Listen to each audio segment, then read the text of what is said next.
I don't know, however long until you get it. He's like, what, 3-4 days? And continuing the boys triple jump. It's not really like that. Looks like they're working to determine the finalists. So once he gets it, I mean, he said he's like Michael Phelps. Yeah. About 20 minutes away from our He's such a quick learner too. So like, I bet he will actually get it like right away. Kid, any game, anything you want to do, ping pong. Kid's never held a ping pong in his hand, or a ping pong ball, and then he's playing it for 5 minutes, and he's just as good as anybody. It's so annoying. He's the most talented kid in every aspect. We went in front of a piano at NHTI, and I was playing hot cross buns, thinking I'm the man. He comes in and he starts slamming on the keys, and then all of a sudden he plays like Beethoven. Kind of hustled us because we didn't know that he is like very good at piano. That's what he does on his free time, and that was like the first week we ever met him. His nickname was Piano Man for a while. I mean, imagine how good he could have been if we had him this year for cross country. Yeah, I mean, he's so talented, and he's such a hard worker. And where's he going next year? NHTI? Yeah. Hopefully he can go to NHTI and then 2 years go to UNH. Yeah.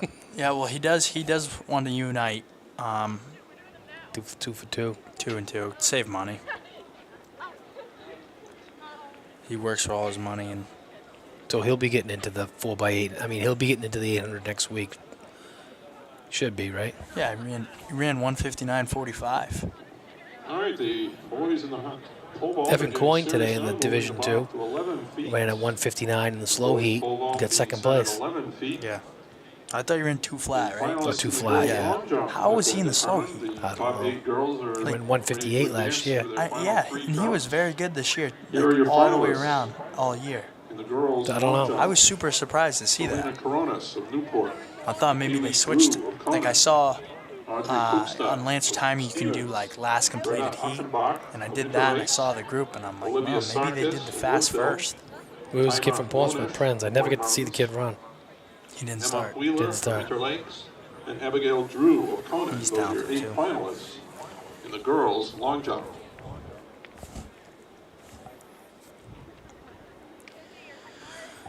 Pole vault, 11 feet right now. There's 2 guys that have jumped over 11 feet this year in Division III. And that right there is Ben Corbin from Kearsarge. His PR is 10.4, so this would be a PR. Well, now it has to be 10.6, right? Because it just did 10.6, so now attempting 11 will be another PR for him.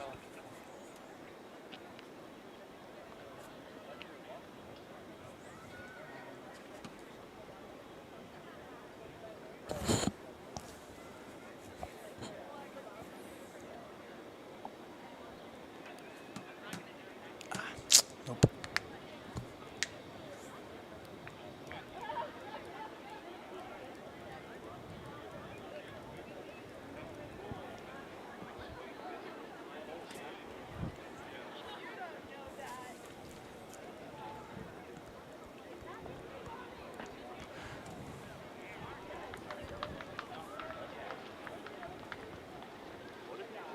Yep, and girls high jump finished.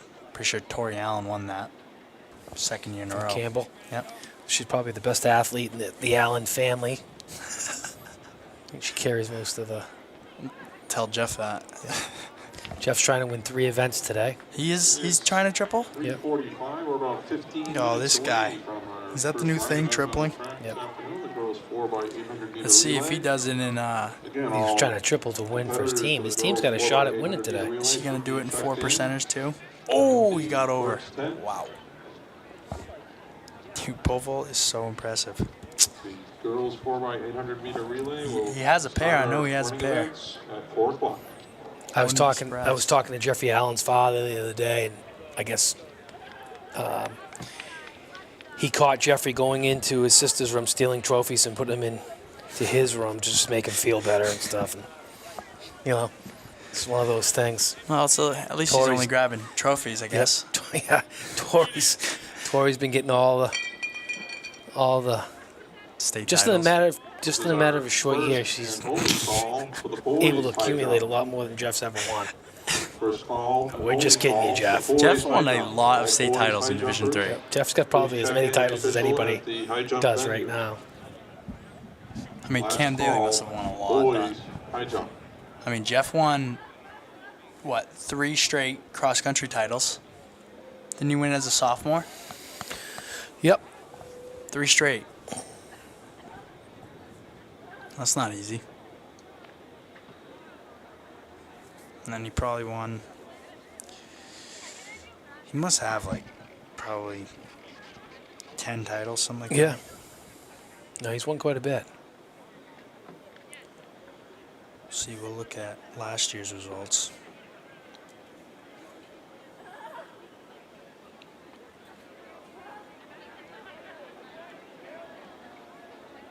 Last year he was second in the 800 behind Ian Daly, and then he won the mile, won the 1600. And didn't run the 32. So he won last year. So he's the top returner in the 800. He's top returner in the 1600, and then Kirpal Damian from Bow. Whoa, Bow moved up. What's that? Didn't he race? So Bo moved up to D2 then, huh? Yeah. Yeah, they competed in D2 today. So then George Gowdy would be the top returner, but let's look at the George seeds. Gowdy, I guess, is a pretty good cross-country skier, too. He's going to be skiing at Castleton State next year, the same place Noah Strout is going to be wrestling. Running cross-country next year. So I guess Castleton State's the place to go if you're a skier. And wrestler. I guess their wrestling program's really good, too. Castleton State, where's that? Up in Vermont on the New York border. And Noah Strout. That kid is a very good wrestler.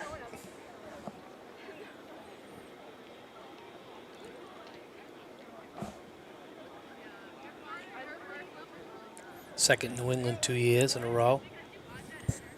Problem is, not many kids, if Noah's chasing you down, not many kids could say, I can run away from you. Yeah, And he gets you because he can run. No, yeah, he should be a cop. He's pretty tough. You couldn't out-wrestle him, and he couldn't outrun him. Probably. No, and he's got a lot of determination, so. You should see him throw a ball, too. Throws lasers, as he would put it. And he aims for your head. That kid. No, he was one of my favorite personalities over the year. You know, he just, he give it to you. You don't take a day off when you're running against him. Nope. He's coming at you.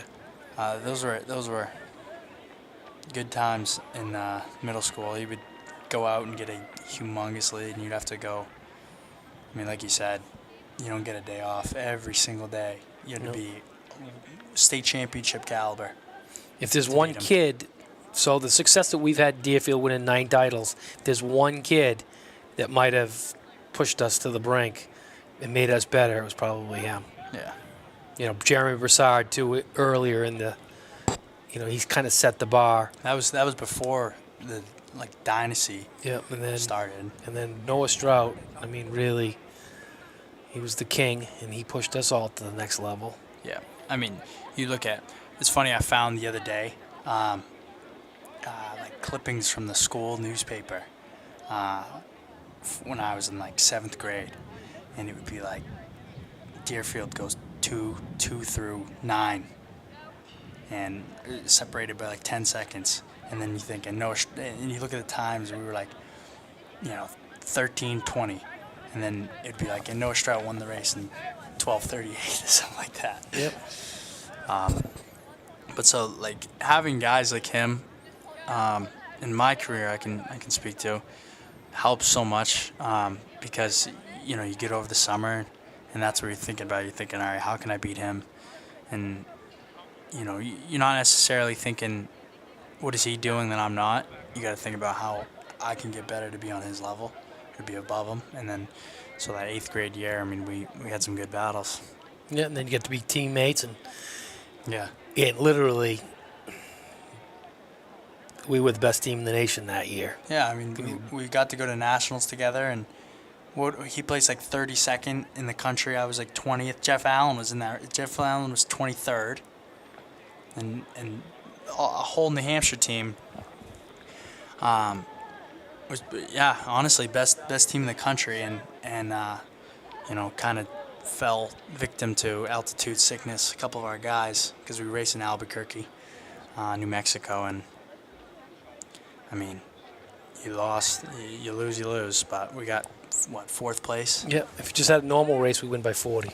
4th place, and it was all New Hampshire guys. Like, and now you look at these guys. It was, I mean, who was on that team? It was me, Jeff Allen, Noah Strout, Ryan Devine, Dave Cook. I think Rory Curran could have been on that team. Yep, he would have. That would have been the difference too. Looking back on it. Carson Bottomley, Robert Soddy. I mean, 603 was strong. So if you look at it by states, remember, right? If you split it up by states, we were the 2nd best state behind California or Texas, and then or 2nd best behind New Mexico, and we beat Texas and California because I remember the New Mexican teams were just killing everybody because they were running on elevation, and it's like having a 3rd lung for them. I mean, it wasn't even that high, but it was enough to make it, because those are high caliber teams anyways, but just that little difference was a difference maker. See the guy down there? The old guy walking? Billy Walker's got the guy helping him out in the gray.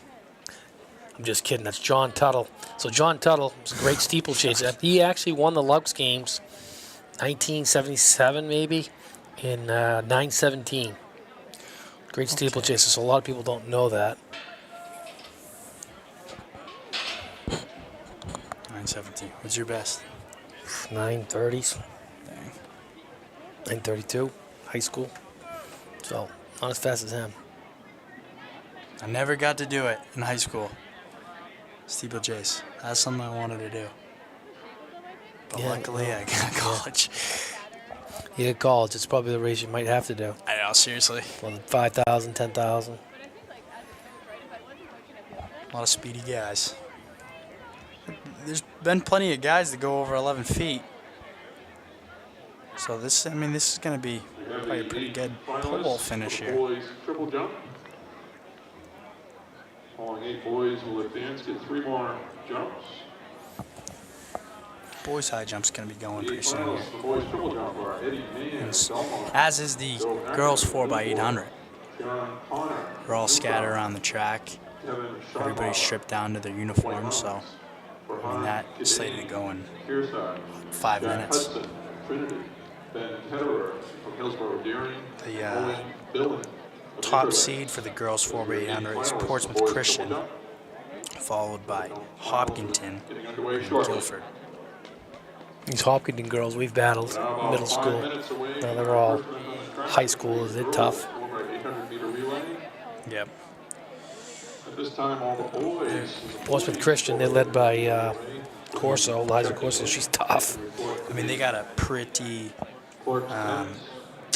big gap. How fast are they? 10:17. So pretty decent. And then second is 10:32, and third is 10:53. And then after that, all the other teams are above 11, and it's pretty tight.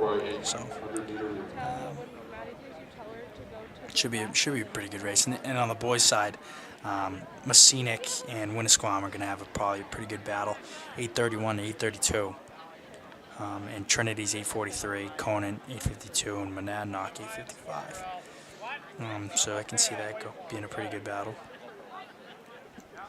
It was funny last night we were talking about the 4x8, and BJ Bottomley texted me while we were talking about the state record and informed me that back in 1999, Central girls actually ran at 8:57 at nationals. What is the girls' state record? Bishop Girton has it. Oh, you can look on that thing. Oh, yeah, I'll tell you the exact time. They ran 9:41 last night, but State record was 9:15. 9:15, but Yeah. think about how fast Central was. 8:57. Yep. But so that doesn't count because they graduated. They had graduated. Yeah. That's why Co Brown's win today doesn't count because they graduated last night. Oh yeah, we'll have to inform Tim Yeah. that. He comes, we'll keep calling it. Those are graduated athletes. You're going to take out all those graduated points. John Thorne doesn't count. Yeah. So who got second? Was that Portsmouth got second? Today? Yeah. Hollis Brookline. Hollis Brookline.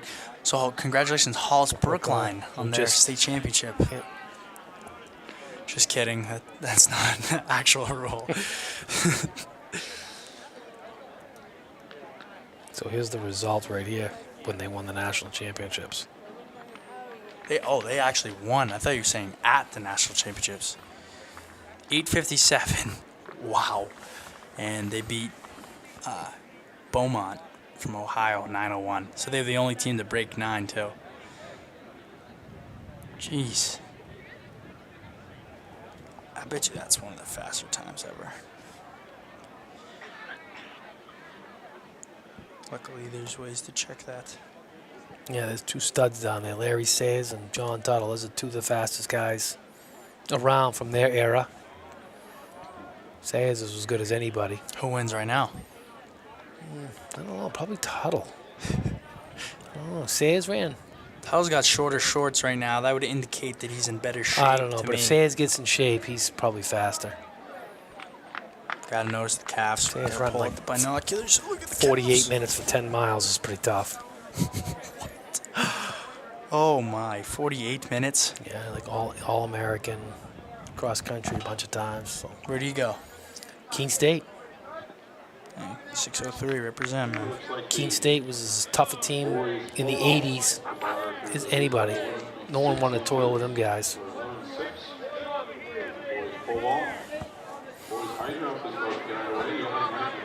Yeah, didn't they get second in the nation? My year, they were third in the nation. They would have won it, but they had some guys get hurt. One guy gets sick. Guys from New Hampshire, Tommy Anderson, Rod Ellsworth. All right, so 4x8 is on the track. So we got Portsmouth Christian, Hopkinton, Guilford, Newmarket, White Mountains, Kearsarge, Hinsdale, Fall Mountain, Dairyfield, Conant, Campbell, and Messinic. So there's 12 teams. How many teams can go to meet the champions next week in this event? Probably 3, right? Yeah, but in this event, total. There's only 12 teams allowed in the 4x800. So maybe 2. Or is it? Oh no, they'll take 3 from here. So it'll be 3 other teams. And we had a very good start. So you have to the girls 3, 3, and 3. 800-meter run. Then you need 3 more. Yeah.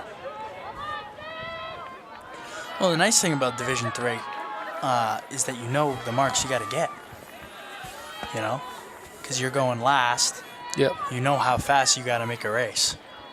And that is a nice thing. But or you could just get top 3 and get an automatic bid. But so that is Portsmouth Christian leading the way. I believe that's Campbell in second, Hopkinton in third. It's already strung out, which is not really super common in the 4x800 because that's usually a race that I notice they say really bunched up until second or third legs usually. Well, today we're stringing it.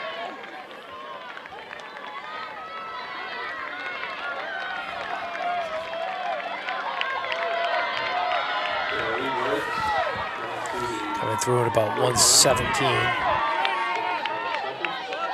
2:34 pace. That's pretty good. It's a little quicker than you went in the 2 mile last night. First lap. The finalists in the girls' discus throw.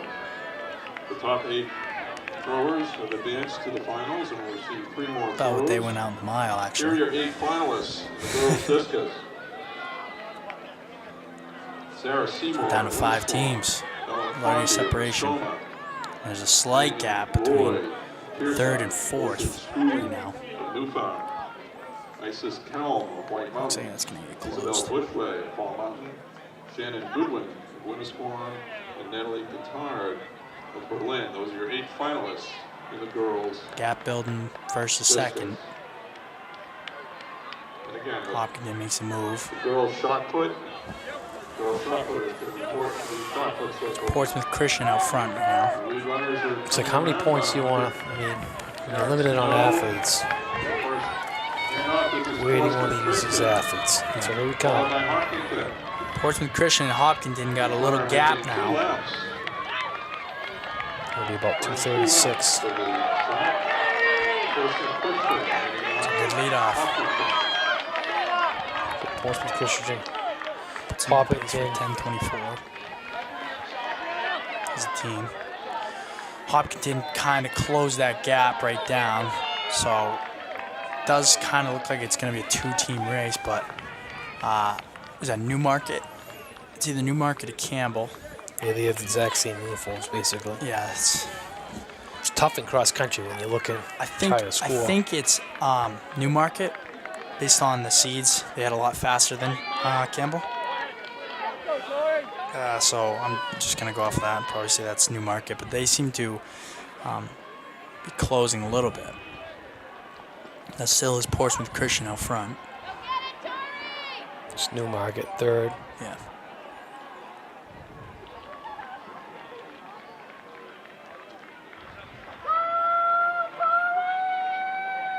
What's that fourth? What's that? Fourth, White Mountains. It's White Mountains. It's not. Oh yeah. Spartans. And then Guilford back in fifth. So who's supposed to be the top girls here? Monadnock. Monadnock team has won 5 titles. Yep. They're not even in this race, but Portsmouth Christian's still up there. Is there a girl that can go with Lisa Corzo? No. So that's all. So that's, I mean, you just got to give it off to her. Give it off to her. And pretty much game over. But Hopkins got some good runners. I mean, I feel like they do have some They do. people. Liza's pretty tough. Yeah, she's a great cross-country runner. And jump roper, as we've learned. She's probably got some fast twitch in her. She's going to need it for the 4x8. This race is getting tight. Hopkins going by. on the outside. That's one of the Stockwells. Might open up a little gap here, actually.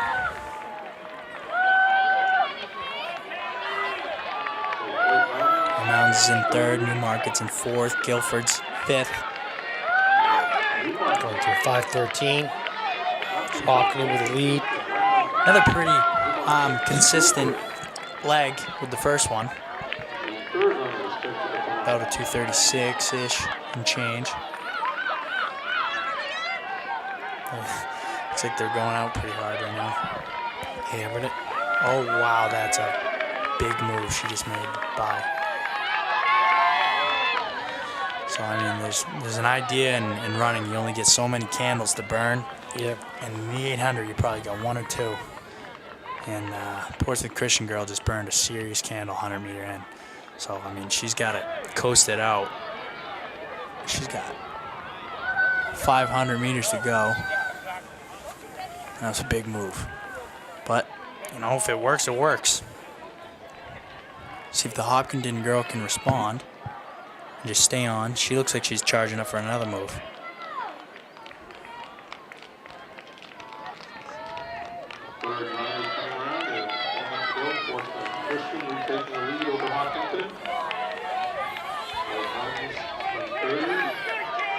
That was like a 73.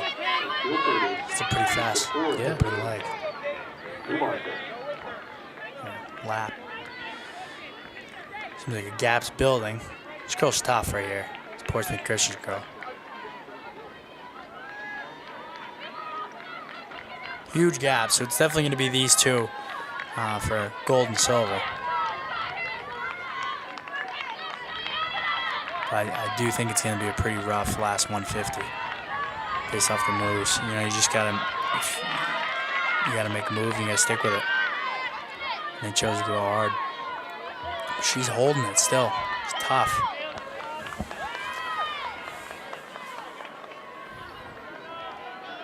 Today in the 3200, go from Saueregen. She had a rough one. That Chloe girl? Trudell, yeah. What happened? She started faltering right about here. She went from first to third. Oh, barely, and almost couldn't finish. She's good. Isn't she a freshman? Yeah, she's doing the leg wobbles. And Val couldn't get up. Val couldn't get up. The Savelyev Classic. Kind of like what it was. Of course he's getting it. He's got about a 4.5 second lead. Game over. Game over, yeah. White Mountains. Mounds in third. Newmarket fourth. Guilford fifth. So not much change. Lisa's rolling right now. Eliza.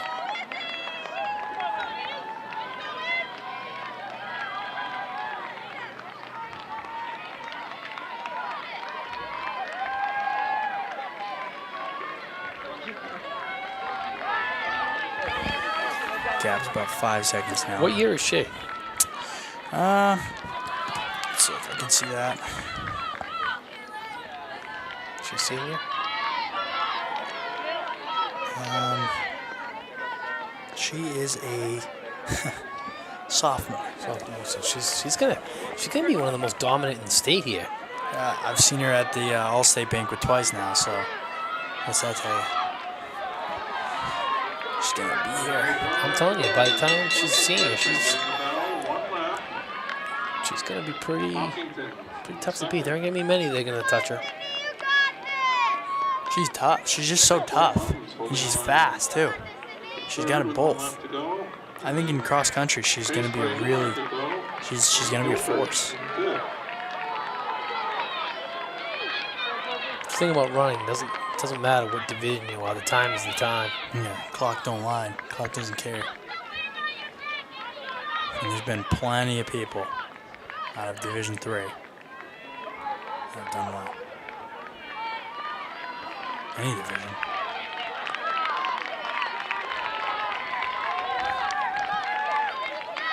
Liza Corzo, 150 to go. Opened up a big lead. Hopefully she's still got a little bit in the tank to have some more wins later on. Yeah, today. she's in the 1,600 meters. I know. That's coming up pretty quick. Yeah. Let's see if she's in the 2 They're going to beat her seed time. So here comes Liza Corzo.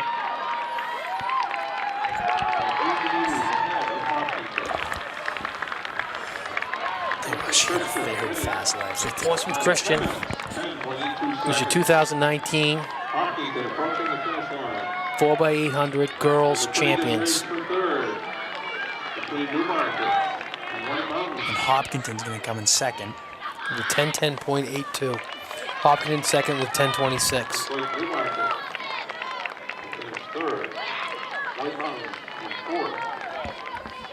Looks like Liza Corzo's only in the mile. That's kind of a tough double right there. Yep. I would have chosen 2 mile on that one. Yeah.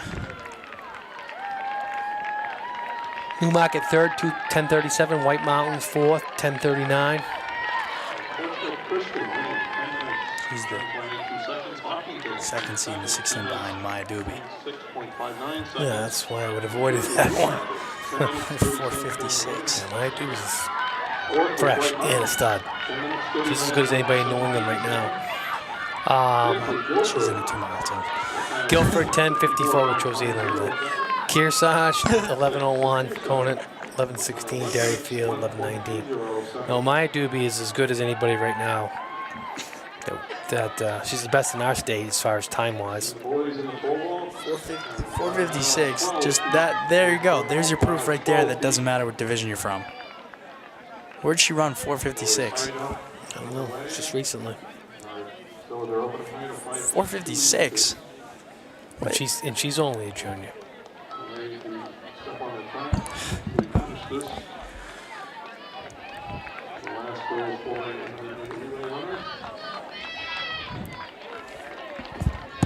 All right, so next up, the boys, 4x800. So we got Bishop Brady, Belmont, Raymond, Berlin, Prospect Mountain, Hopkinton, Kearsarge, Monadnock, Conan, Trinity, Winnisquam, and your top seed, Messinic. No Campbell, huh? No Campbell. They would actually put together a pretty good team, too. Yeah. And they got Gomes, Allen, Scopolettis. I mean, they do good despite Jeffrey Allen. Yeah. You know? Yeah. Yeah, but no, they really would have a good team. But Allen's got a lot of events. He's probably in the 4x4 too. Oh, yeah, true. He is, I'm fine. Why would you ask? yeah, he is doing the triple. So we're off. Another good They're going start. hard. Boys 4x800.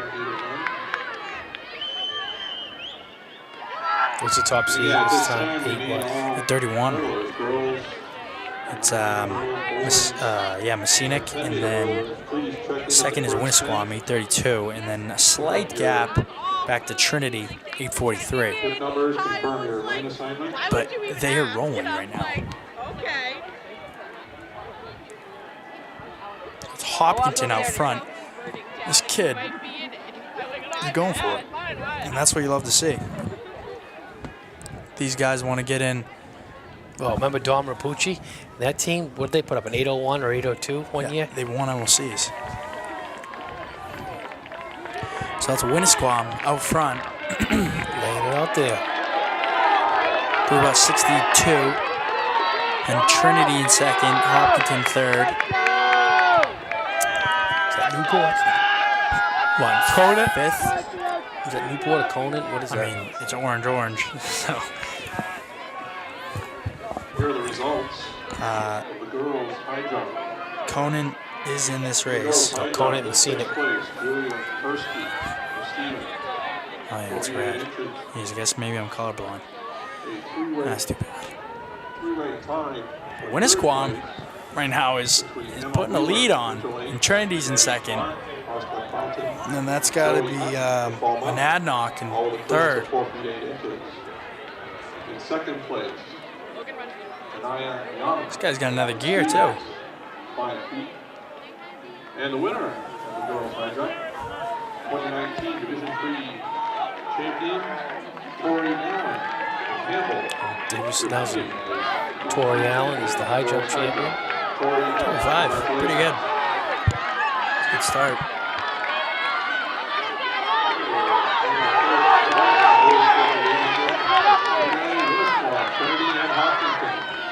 Messinic top seed needs to start getting up there. To start doing their job. They have a shot at the team title. Yeah, imagine they do. I mean, the Messinic runner looks pretty calm right now. And I don't know if I would be very calm with that lead. Oh, now looks like he heard me. He's taking off a little bit. Oh, you gotta close the gap. Bottom line is 4x800. You gotta get. Oh, my kid on the track. You gotta get to the person ahead of you, and you gotta lock on. That's Danny Donovan from Trinity. He's trying to get to him and lock on.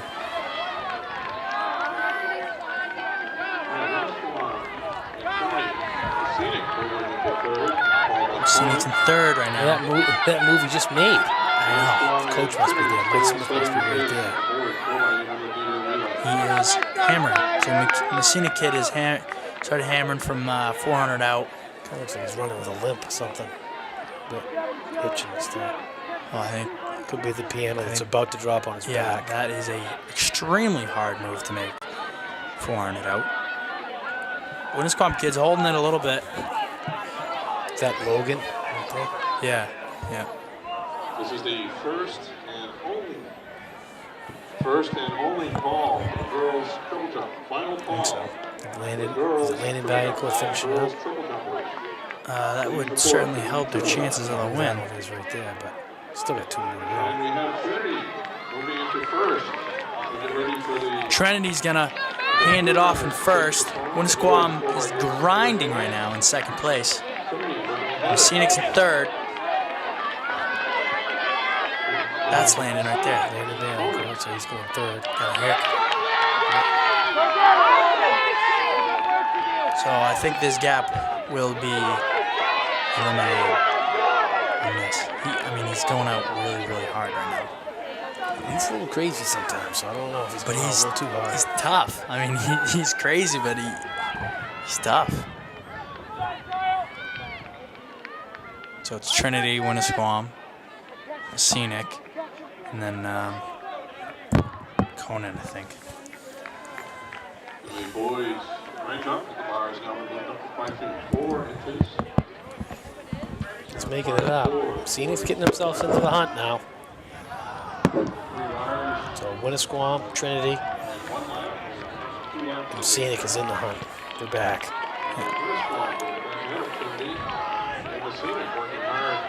Look at Mike, he's officiating and coaching. Mike Smith. The Jackie Moon of New Hampshire track and field. Damn, Mike Smith. Scenic is now in second place. And we're headed for first. That's a pretty smart move right there, Landon third. Who do they have for fourth? Is that Logan? Fourth? I don't know these guys. I know it. Traffy, Nope. Samaro. Nope. It's gonna be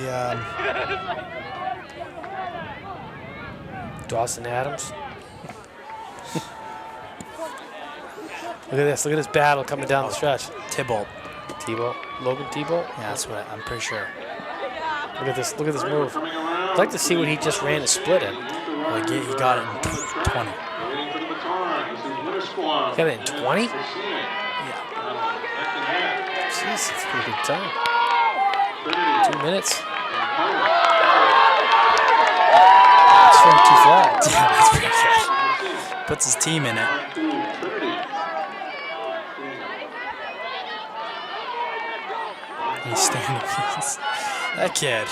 Probably the rest of the day shot, but hey, that's all right. I know, seriously. He just tapped into it. But if he wins it, if they win it and become state championship team, it's all worth it. Top seed in the 2 mile. Not doing the 800. Probably in the mile too, I imagine. And he's not doing the mile. He's not in the mile? Nope. Just in the two mile? Yeah. Oh, so he's all right. Yeah, he's fine. He'll have a chance to win the 2 mile. He's the top seed. Allen will be a little tired. Scenic's making the move. And Winnisquam. You gotta make a move this far out. You gotta really get a gap. Or else you're just letting him hang in the coattail. Trinity's in third. Conan fourth. Taking the lead, holding off Winnisquam. Trinity. You're looking good right now. Conan. Hey, Winnisquam's not going away, though. Yeah, I mean, that's what I mean. If you're gonna make a move right there, you gotta really make that move. So you don't know if Winnisquam's waiting, it's gonna take you to town the last 100. The hard way to lose, to dig yourself back into it. That is not what you're taking it to. Oh, you had another move. 200 meters to go. We have a pretty good race. Messina. Like Winnisquam's got one more too, though. Here it comes. This is gonna be a good one right down the line, I think. I'd be surprised if Winnisquam takes this. And the arrows come down. The final 100 meters. Get the old head bob going. Winnisquam gonna take this. That's why when you make a move, you gotta make it hard. Need 22. So Winnisquam's your 2019 boys 4x800 meter relay champions. The time 8:22:30. The Scenic had a valiant effort, coming in second, 8:23.34. Tell you what, that was a great back half for both of those teams. Right. Certainly the Trinity 8:35.71. last leg for Winnisquam was a great leg. Probably 201, 202. Conan 8:39.38. 39.38. Because Messinic dug himself way too big a hole. Yeah. Come out of it. I mean, can't blame Valancourt on that one. Well, I mean, we still will, but Monadnock, 5th, 8:57.82. Kearsarge, 6th, 9 flat, 9 flat, .41. Raymond, 902.19. Prospect Mountain, 903.66. So, Messinic and Winnisquam went way faster than their seeds. Improved about that by 10 seconds, both of them. Looks like the boys So that's good. I mean, if we're going to blame anybody, we might as well blame Mike Smith. We might as well. You can't split duties between officiating and coaching. Mm-hmm. And if it just, that's the difference of just a second, I can tell you right now. It I've is. seen it before. Yep. And might I just say, yellow does not look good on him. I mean, it is just not his color. He's lost a lot of weight. I don't know. Maybe there's something wrong. He should, maybe that's why he can't take the stress of coaching anymore. Splits it up with officiating. You hate to see it. You really do. this time, all runners in the 100-meter dash. So we got boys, 110 hurdles. Lane assignments, getting fitness numbers. Anyone in the girls 100-meter dash or the boys 100-meter dash? His teammate last night, Manny Feliz, had a good breakthrough. Yes, he did. Got him to 14s, 14.78. Got second, right? Yep. Manny. The Feliz family, I tell you what. Those guys are all very, very good sprinters. Hurdlers and sprinters. And Long jumpers. just really gifted. So who we got in this race? All right, so the top, the first heat, we got Jack Wilds of Fall Mountain, William Walker of Kearsarge, Nick Brazio of Raymond, Matt Libby of Newfound, Mason Martell of Newport, Wyatt Lord of Fall Mountain, Jagger Lovely of Newport, and Trevor Hobbs of Hinsdale. This is the heat one of the boys at 110-meter hurdles. Top seed in this heat is Matt Libby. Oh, actually, scratch that. It's Mason Martell, 15.22. Just a junior, too. Yeah, pretty good.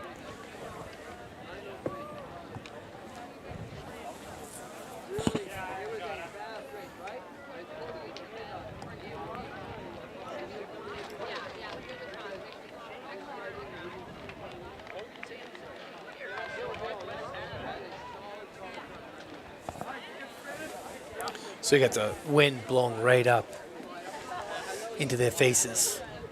Yep. Last night it was the opposite way. Yesterday.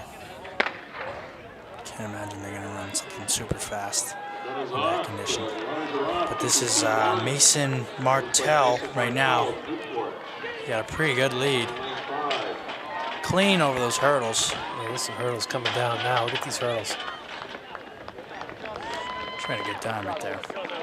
15.80, Mason Martell of Newport. Second is Matt Libby of Newfound, 16.97. Third is Wyatt Lord of Fall Mountain, 17.39. Fourth is Jagger Lovely of Newport, 17.57. Fifth is Nick Brazio of Raymond, 18.22. So now we got Heat 2 of the boys' 110-meter hurdles. We got Hayden Palmer of Newport, Gabe Rock of Mascoma, Brendan Kelleher of Sunapee, Ben Corbin of Kearsarge, Jason Suwu of Somersworth, Alexander Flynn of Fall Mountain, Logan Rhines of White Mountains, and Aiden Rupp of Belmont. Top seed in this one is Jason Suwu of Somersworth with 15.82.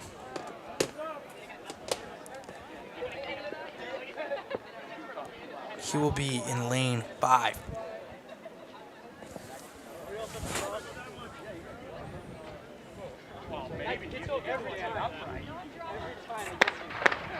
Ooh, I saw that false start from here.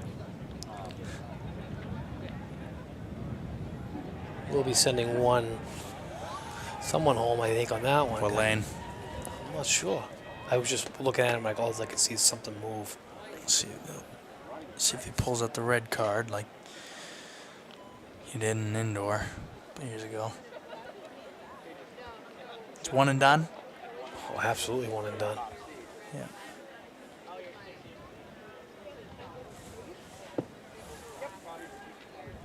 And there's Red the card. Who was the unlucky recipient? Brennan Kelleher, Sunapee, will be fresh for his next race. That sucks. But that happens. Yeah, that's It's not the racing. end of the world, just the end of the race for you. That's how it goes sometimes. Does he have a yellow card too? I don't know how that works. But it's just not good. Sue's out fast. First one over the hurdles. Ben Corbin and Kearsarge. This is Ben Corbin and Kearsarge right now. He's going to win this heat.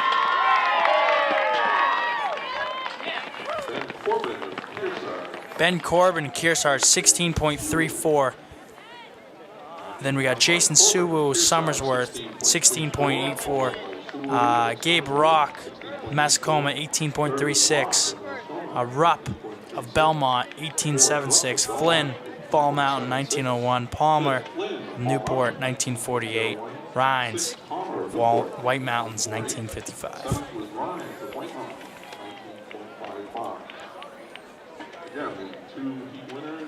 So next up we got the girls 100-meter hurdles. You gotta adjust the hurdles on the track. So the top overall seed for the girls 100-meter hurdles is Tima Ronish of White Mountains. She'll be in Heat 1.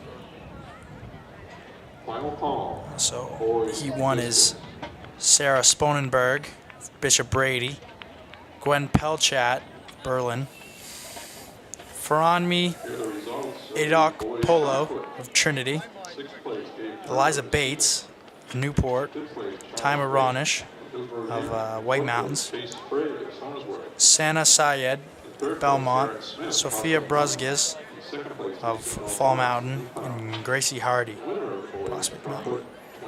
So what are you thinking? You think Kearns will be in for the meet champions? So you're in 4:29.05.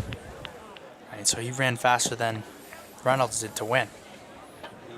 So, I mean, I feel like none of those guys have a faster mile than he does. Yeah. Well, Reynolds ran 4:27 the other day, but the other three coming back. Well, Chomp, or having Aiden O'Hearn coming back is one extra, and it's only 16. But if not, he could run the 4x8.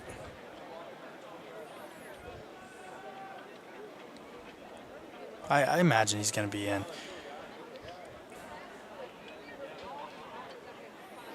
See that? Yeah, that's a circumstance where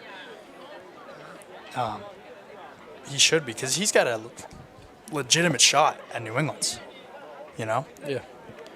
And if he was not, Well, you may gonna see be in you there. may see like Kindob come out of it and go in the 800. yeah, that's what I think is going to happen. I wouldn't be surprised, at least, but Yeah, I don't think Kindob. I think Kindob learned a lesson that you can run the 4x8, and then you don't come back in the mile and be that good. But he could be the 4x8, come back in the 800, and possibly win the thing. yeah, I think they're probably Keene has 4 really good 800 guys, and I think it would be a waste to not try to go win the MLCs, you know? With a 4x8, Yeah. they could be right up there in New England. Yeah, 759 D1, basically by themselves. I mean, Concord was on there for a while, but right when they gave it to Kindop, pretty much over. I'm sure Concord, if Concord put in their best team and Winnicott put in their best team, they'd have some company. Oh yeah. But it's just and at Concord we've had we could have put good teams every year, but the main concern was the individual then, and that's just different teams. I said before, if the relays were weighted a little bit differently, then Yeah, exactly. So that's Ronish of White Mountains, 1704. Bates of Newport, 1741. Syed of Belmont, 1820. Brusgiz of Fall Mountain, 1866. Pelchat of Berlin, 1884. Edic Polo of Trinity, 1889. Hardy of Prossick Mountain, 1952. And Spangenberg of Brady, 2055.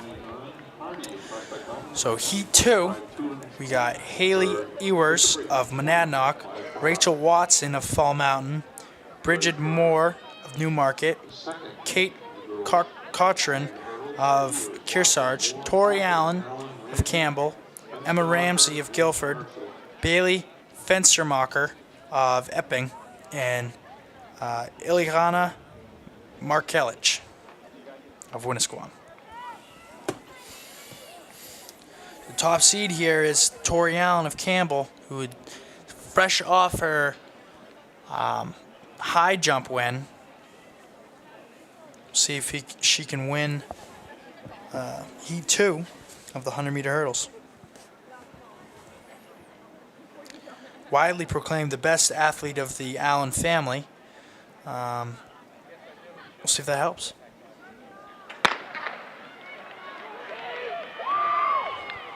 Good start. Middle of the track, that's Tori Allen of Campbell. Tori Allen's out front. Cochran's right on her. Ooh, that's close. I think it's Kate Cochran right there. I think Allen took it. You think so? It's going to be really tight.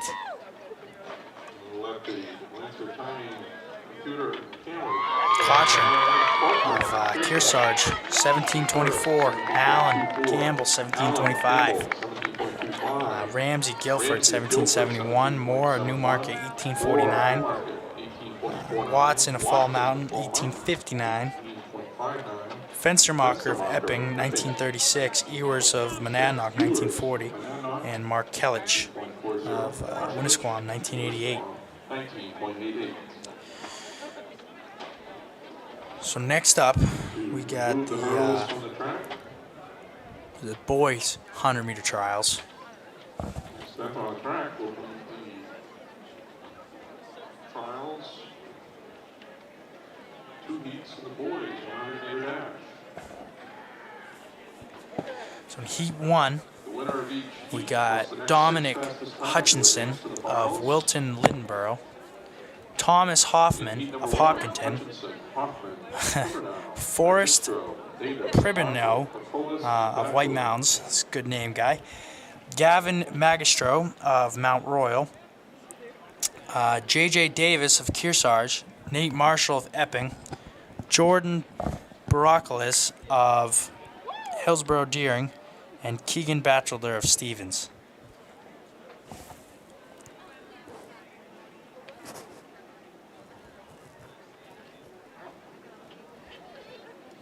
Your top seed in this one is J.J. Davis, just a freshman from Kearsarge. He's out good. He's in lane 5. And Magistro going down the line. It's going to be J.J. Davis.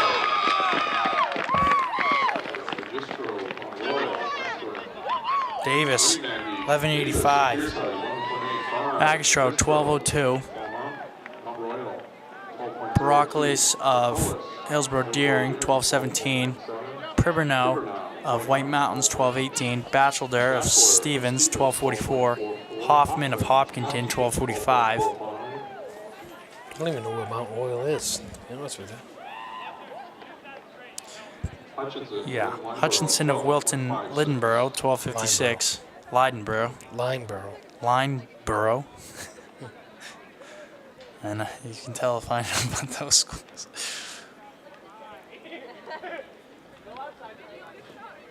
Next we will have. Hey, but I can talk, you know, being from Deerfield. Yeah. No one knows where Deerfield is. I only know the Deerfield Fair. I don't think we're Dairyfield. Yeah. Or Deerfield, Massachusetts. It's like, oh my god. Mount Royal. So I feel for the Division III teams here. I do not sleep on you. So Heat 2, we got Max Noble, Portsmouth Christian, JJ Turksky of Stevens, Keegan Unzin of Prospect Mountain, Mason Martell of Newport, Ben Kurterer of Hillsborough Deering, Samuel Tuck of Franklin, Nick Travers of White Mountains, and Ben Hillsgrove of Belmont. What school is it? Sunapee.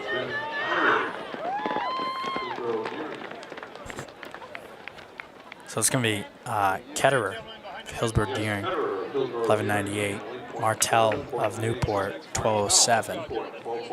Tuck Franklin, 1211. Travers of White Mountains, 1217. Unzin of Prospect Mountain, 1223. Noble of Portsmouth Christian, 1234. Hillsgrove of Belmont, 1237. And Turkey of Stevens, 1249. So next up we got the girls 100 meter. So first heat we got Julia Tursky of Stevens, Belle Snyder of Epping, Skylar Tautkus of Laconia, Gabrielle Day of Belmont, Janaya Young of Stevens, Brianna Frazier, Guilford, Julia Mara, Maltonborough, and Madison Joe of Newmarket. Julia Mara is an 8th grader in this, from Maltonborough. Yeah, Division III are allowed to have 8th graders. Pretty cool. Top seed is Janaya Young of Stevens, 1294. She is in lane 5.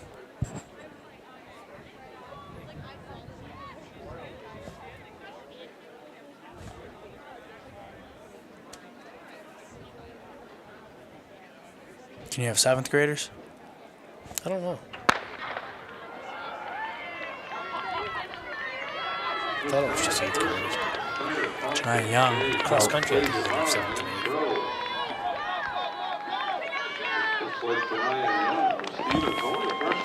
Good. She's only a freshman? Yeah.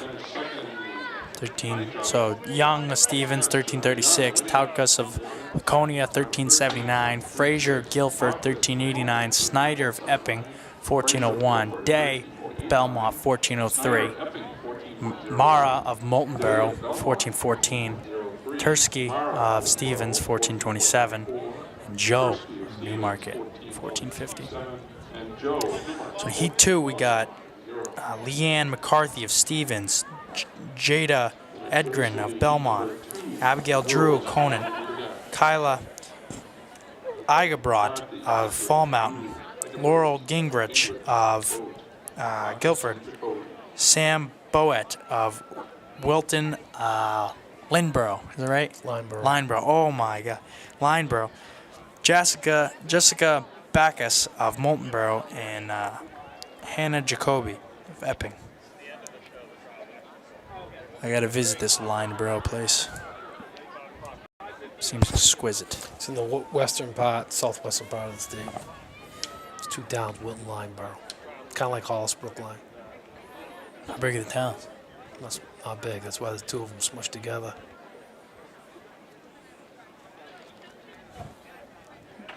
They just named the school. I mean, there's several schools that have several towns that go to them. They just named them after the 2 towns. Yeah. Yeah, this is very tight. It's gonna be lane 7. Ooh, that is close right there. This is gonna be a tight one. Boet, of course. Wilton Lynborough, 1376. Drew of Conant, 1386.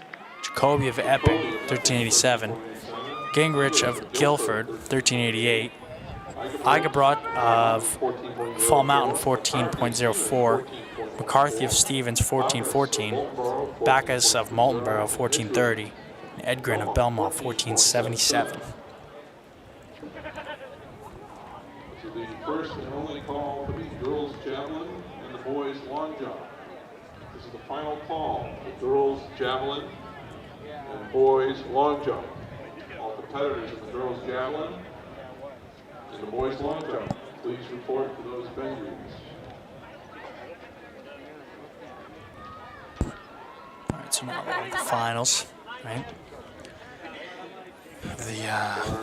Well, they're gonna take a break. They'll take a break, but it should be the girls' 100-meter hurdles finals next. Boys pole vault has concluded. So the girls pole vaulters are now warming up. This is the first and only call for the girls pole vault. All girls pole vaulters, please report to So the we can go pole through vault official at this time. results here. Girls' high Girls jump. pole vault, please report to First place was Tori Allen of Campbell, 5:02. Second was Janiyah Young Stevens, 5 flat. Third was, or tied for third, Emma Wheeler of Interlakes, 4.8. Gabby Clark of Prospect Mountain, 4.8. Zoe Utton of Fall Mountain, 4.8. the girls And Julia Tursky of Stevens, 4.8. sixth place, Selena Coronas, Newport. So that was girls' high jump. Fifth place, Mia Coronas. The girls' long jump, Fourth place, Audrey Pusta, Abigail Drew Stevens. of Conant, 16 feet. Haley Drew of Conant, 15.8 3/4. Drew of Conant. Emma Wheeler, third, and from Interlakes, 15:05. 2019 Division II Audrey Abigail Puxta of Stevens, 15.4 3/4. Tima Ronish of White Mountains, 15.3. And running out the top 6, Selena Coronas of Newport, 15.3.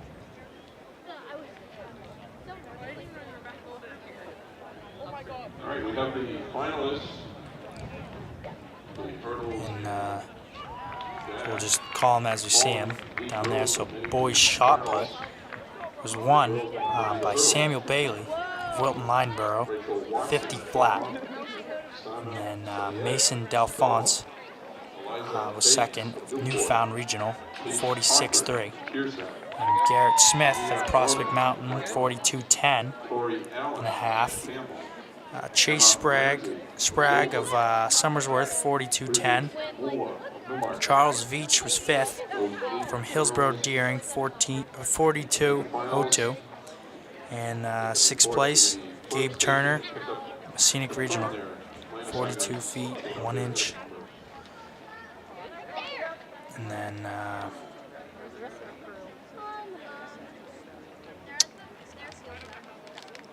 so that's all the field we got so far.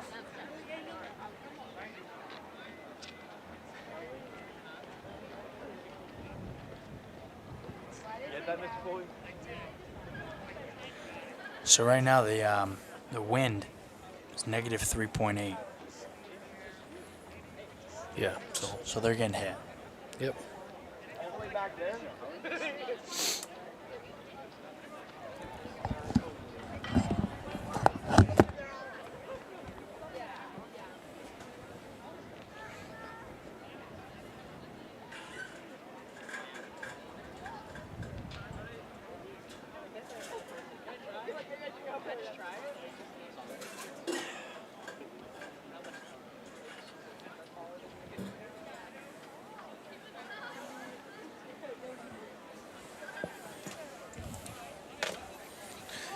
So we'll have a little bit of a break, and they'll come back in about 13 minutes or so. All right, ladies and At the gentlemen, finals. at this time we're going to pause in the Most track likely and we'll field have the national anthem. championship.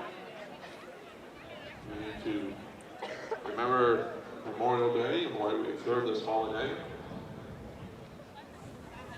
Now, ladies and gentlemen, boys and girls, at this time, I ask those of you who are able to please stand. Our national anthem will be sung by Bell Van Steenberg, a junior at Guilford High School.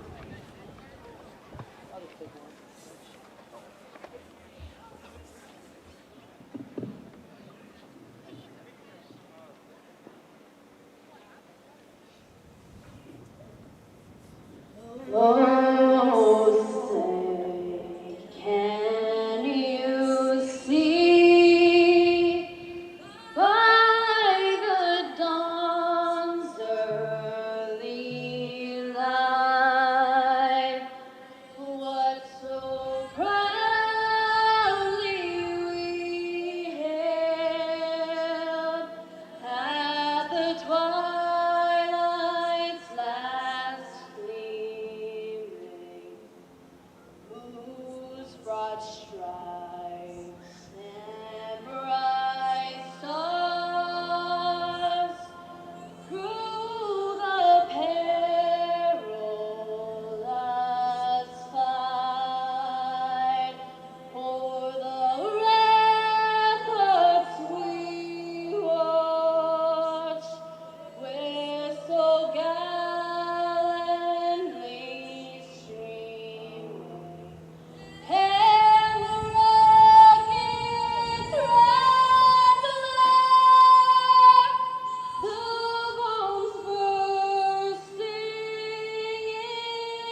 second flight of the girls' triple jump. Should report to the triple jump pit at this time. Second flight of the girls' triple jump should be on the runway warming up now. Who's So that? the girls' triple jump Yes. second flight. Please report.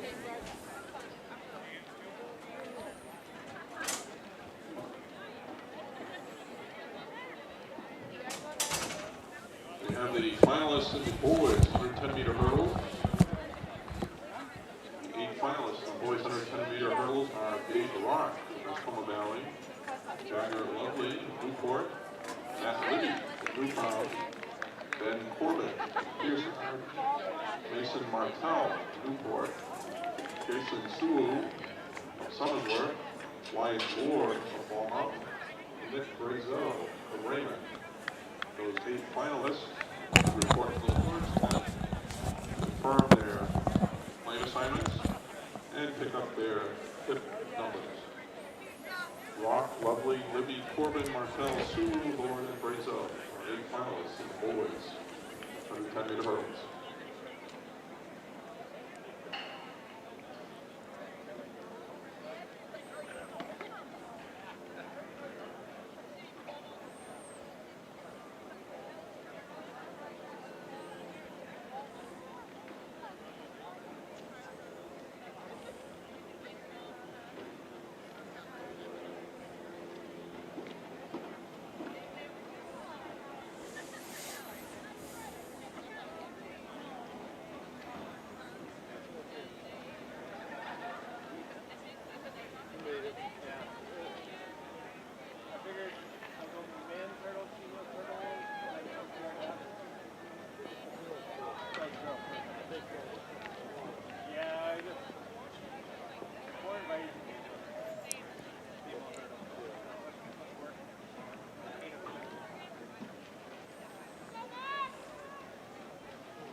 Some results from the girls' long jump today.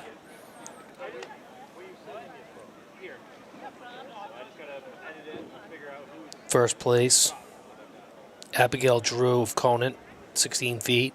Haley Drew of Conant, 15.8.75. So 2 Conant girls, sisters, 1 and 2. Emma Wheeler of Interlakes, 15.5.75. Audrey Puxta of Stevens, 15.4.75. Tima Ronish of White Mountains, 15.3. And Selena Coronis of Newport, 15.3. Sam Boett of Wilton Lanborough, Benaya Young of Stevens, Skylar Totkus of Laconia, Anna Jacoby of Epping, and Brianna Fraser of Guilford. Those are your 8 finalists in the girls' 100-meter dash. Hey, I'm not in your way, right? Girls high jump today. Winner was Tori Allen of Campbell, 5'2". Janiyah Young of Stevens, 5 foot. Emma Wheeler of Interlakes, 4'8". Gabby Clark of Prospects Mountain, 4'8". Zoe Button of Fall Mountain, 4'8". Julia Tursky of Stevens, 4'8". And we have the 8 finalists in the boys' 100-meter dash. Okay. In the boys' 100-meter dash. Well, I double checked since you're doing everything. The finals, Forrest Criminal, You're welcome. Nick of White Mountains, Nick Travers of White Mountains, Mason Martell of Newport, Ben Ketterer. Results on the boys' shot put. We have Samuel Bailey of Wilton Lineborough, 50 feet flat. Mason Delphonse of Newfound Regional, 46.3. Garrett Smith of Prospect Mountain, 42.10. Chase Sprague of Somersworth, 42.10. Charles Vetch of Hillsborough Daring, 42. 2 3/4. Gabe Turner was 6th. Messinic, 42, 1.5 inches. About 7 minutes away from the next track event. Let's go to you seem like you have a lot of money. The girls 100-meter hurdles. I'm like, I can't even afford it. I forgot it. You seem like, really? Oh, yeah. I know. Go to Connecticut.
Here are the results of the girls' discus.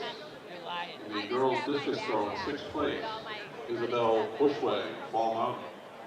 In 5th place, Natalie Guittard of Berlin. In 4th place, Megan Roy of Kearsarge. In 3rd place, Bella Condi of Manitoba Valley.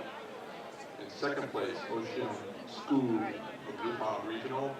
And the winner of the girls' discus 2019 Division III champion Shannon Goodwin of Winnisquam, winning throw 90 feet 5 inches. Congratulations. Girls discus. The winner was Shannon Goodwin of Winnisquam. Throw of 90 feet 5 inches. Second place was Natalie Guittard of Berlin, 84.1. Isabel Bushway of Fall Mountain, 83.11.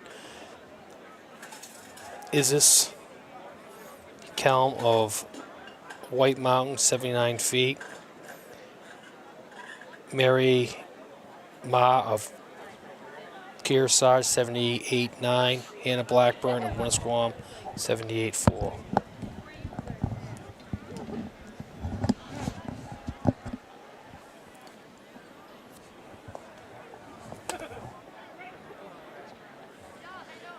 So they'll be starting pretty soon here. Girls 100-meter hurdles.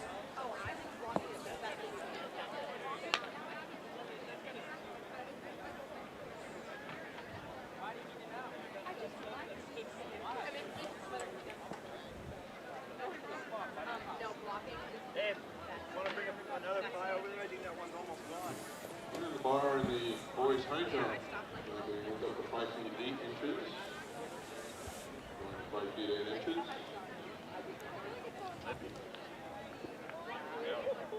Wait a minute, you want me to? Girls pole vaulters are on the runway warming up. Getting ready. Their first opening height will be 6 feet. Right. Girls pole vault. These guys want to know where that's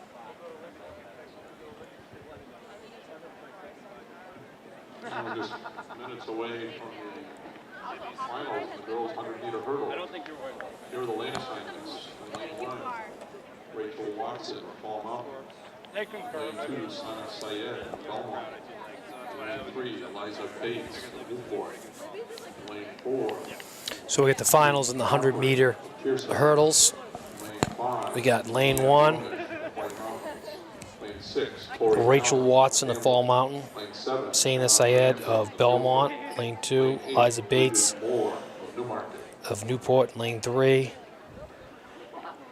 Kate Cochran of Kearsarge will be in lane 4. Tamia Ronish will be in lane 5 from White Mountains. Tori Allen of Campbell will be in lane 6. Emma Ramsey of Guilford will be in lane 7. And Bridget Moore of Newmarket will be in lane 8. So no seniors at all. Mostly 10th graders. It's pretty crazy.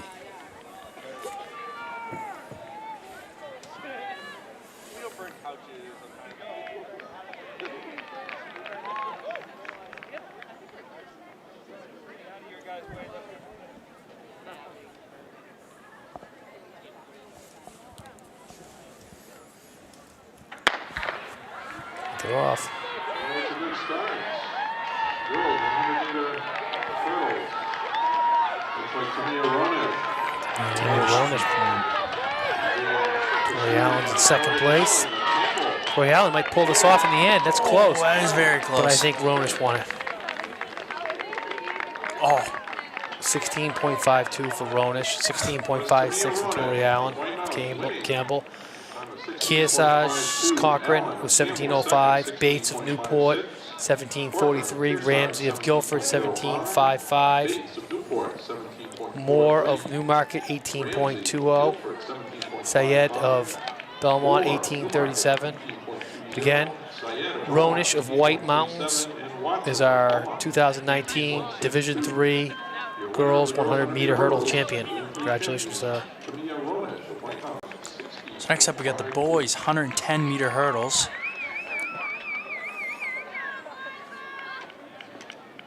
Now the boys' hurdles are being set. So in lane 1 we got Gabe Rock of Mascoma, Jagger Lovely.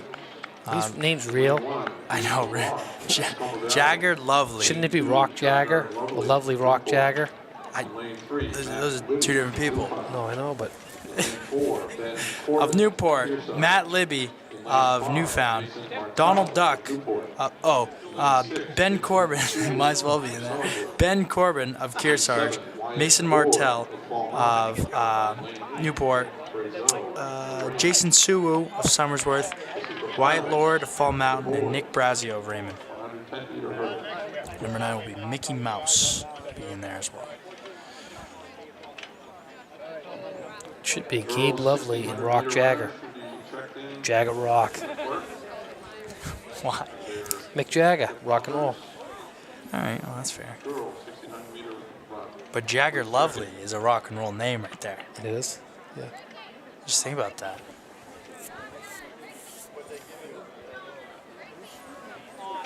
Cool name. See if he backs it up. Yeah, he has to.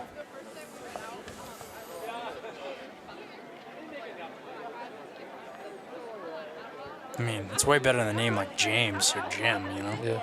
It's boring, yeah. It's a terrible name. All right, Jim, who do you got in this one? I think Ben Corbin's going to pull it up. Do you? Oh, I don't know. Mason Martell is pretty good.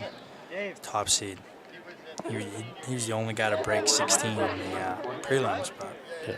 maybe he tapped into it a little too much. Find out.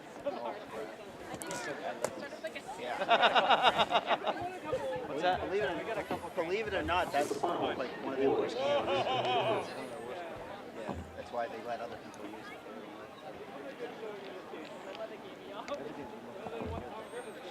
Yeah.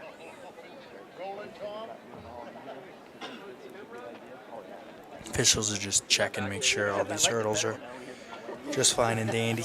I wonder if anybody's ever done it and left one at the woman's height by accident. I mean, Zip through. just one lane, just women's height. I feel like that'd probably screw them up a little bit. Yeah, I bet it's not as, I mean, of course it's an advantage, but I bet they still clear it at the same height because it's like second nature.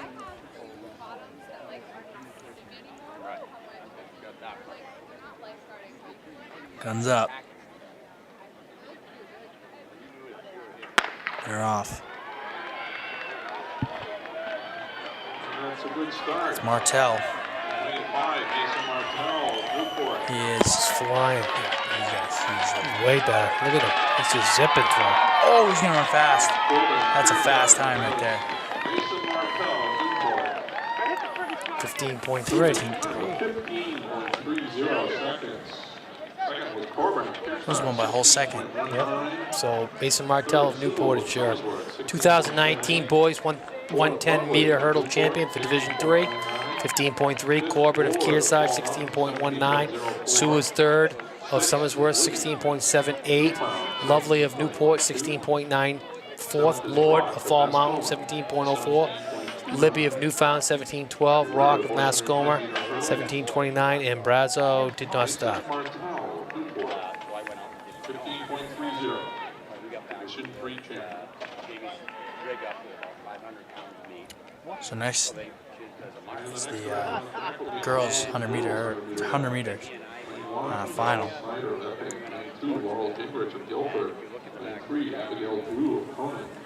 So we got Boat of Wilton. lane 1 is going to be Belle Snyder of Epping, and Laurel Gingrich of Guilford, Abigail Drew of Conan, Sam Boett of Wilton Lineborough, Janiyah Young of Stevens, Skylar Tarkus of Laconia, Hannah Jacoby of Epping, and lane 8, Brianna Frazier of Guilford.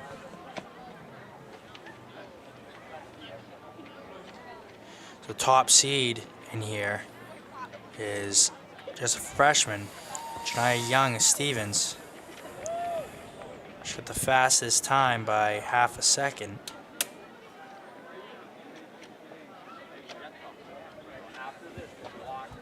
She's in lane 5.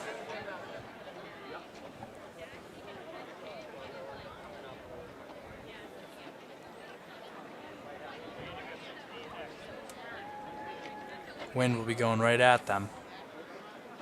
So that's, I mean, going back to the other race, that's a 15-3 into the wind. It's pretty fast. It is Janiyah Young out front. Yep, she's going to win it. Freshman too, huh? Yep. 13:21. 13.21, Janiyah Young.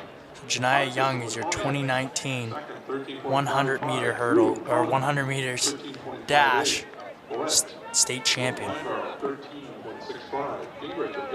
Followed by Tarkus of Laconia 13:55, Drew of Conan 13:58, Boett of Wilton Lineborough 13:65, Gingrich of Guilford 13:74, Jacoby of Epping 13:75, Snyder of Epping 13:82, and Frazier of Guilford 13:84. So now it's the boys' turn. Next up on the track will be the finals of the boys of the DIII. So in lane 1, we got, this kid's got the best first name out there, I swear. Forrest Pribernow of White Mountains, Nick Travers of White Mountains, Mason Martell, Newport, Ben Curterer of Hillsborough Deering, J.J. Davis of Kearsarge, Gavin Magistro of Mount Royal, Samuel Tuck of Franklin, and Jordan Baracales of Hillsborough Deering. Mason Martell just won the 110-meter hurdles.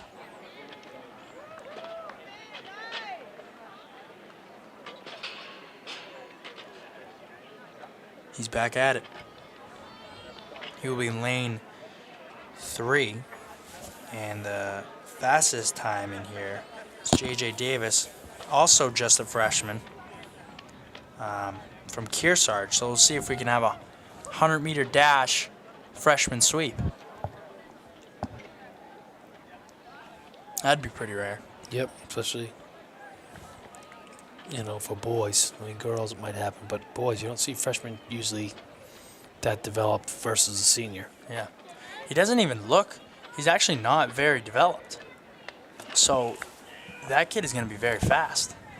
Like, you can see him in comparison to the other guys, and he's not as big. So once he gets a little bit bigger and stronger, that kid's going to be a real force. It's tight.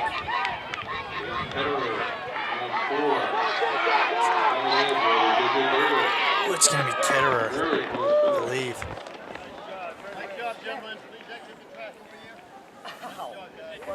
Was Ketterer of Hillsborough Deering, a time of 12.01. That's Ketterer, your 2019 boys 100-meter dash Division III state champion. Ketterer of Hillsborough Deering, 12.01. J.J. Davis, the freshman, Kearsarge, second, in 12.03. And Tuck of Franklin, third, 12.05. Magistro of Mount Royal, 12.07. Martell of Newport, 12.21. Travers of White Mountains, 12.22. Baracales of Hillsborough Deering, 12.25. And Pribernow of White Mountains, 12.37. So first and fourth, we're all in .02 segments away from each other. It's a tight race. Okay, we have the girls 1600 in here. The number 1 seed is Maya Doobie. Comes in with a 4:56. It's the best time overall in the state, probably one of the best times in New England.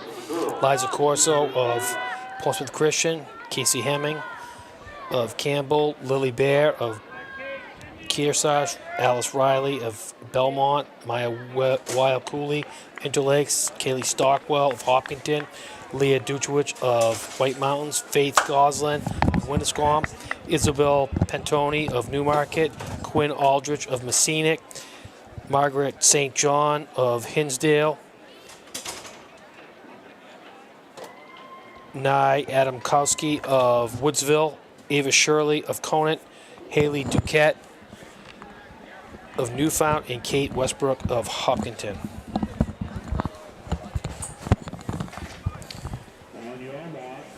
Things are about to get boring. We got Tim Cox. He's just won the state championship on the boys' side. First time ever by Cole Brown. Congratulations. Thanks, man. Big win. I don't have a voice left, but I'll do the best I can. Maya Doobie win the Triple Crown yet? Just Not won. yet. I'm sure she's going to win this, but Liza Corso just ran a great 4x800, so you know she's going to keep it honest for a while. Yeah, we were watching. They were like 10:05 or so.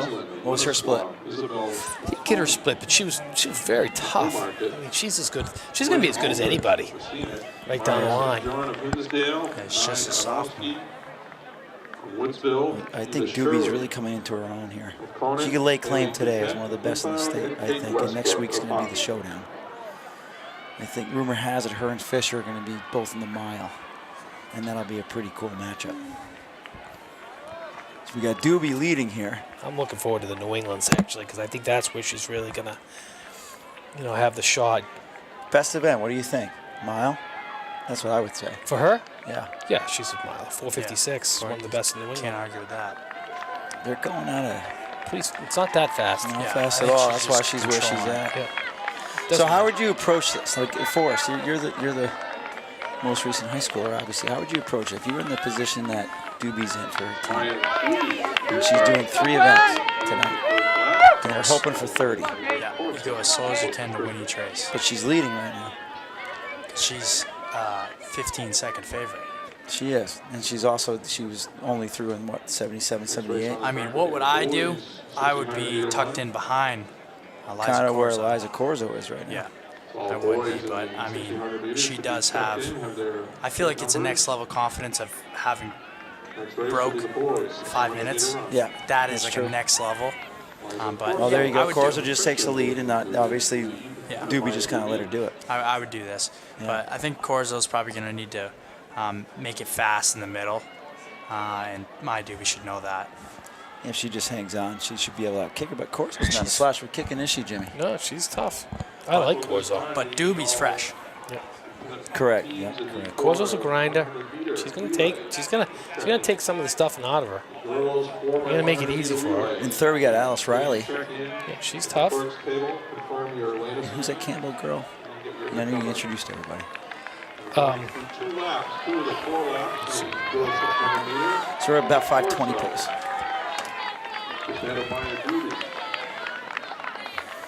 We got Casey Hemming and Lily Bear of Kearsarge, and then Alice Riley of Belmont, and Maya Well Cooley that's up in that group. Definitely picked the pace up. I think the first lap was pretty leisurely. And that's exactly what I'd be doing right now, Forrest, right, with Maya, just sitting right on the leader. Yeah. But I tell you what, Geez, smooth. They're both very smooth. Lisa's pretty taking good. it to her right Yeah, they're now. looking She ain't pretty making her good right relax. Lisa's an outstanding cross-country runner, too. So don't look now, but Kearsarge also has another runner. Is that Bear? Yep. 6th place right Lily now, Bear. just sitting there. So I mean, Ernie Brake said they're going for it. They wouldn't be quadrupling my Doobie if they weren't going for it tonight. They'd never won a girls' state championship. That school, they've won boys, but never girls. Corso's not showing any glimpses of pain. She's kind of grinding it. But This is what I would do if I'm her. I would be trying to grind it. Leaders approach the finish line. From the bell for the final lap. Doobie does just look like she's smooth. She's gonna make an early move. Doobie and Liza Corso don't cut it off too much. pushing each other.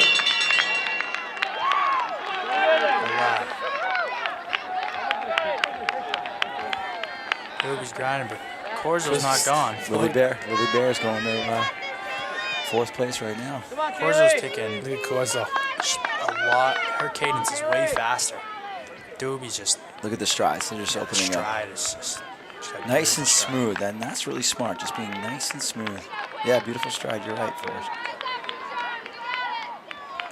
that does explain why Coors was so good in cross country. That fast cadence, just like that, she just blah blah blah blah, blah gets over a field. I think. What was really that like helps. for us? Yeah, Double it's just like blah blah blah. No, it's not the D's, it's the B's. It's blah blah blah. You know?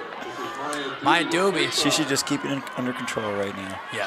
How much do you guys think the kids are using the scoreboard today on that backstretch? Well, looking at it. You think they're looking at? Were you looking at it last night? Yeah. It's like having TV on in the room. It's pretty hard not to look at it.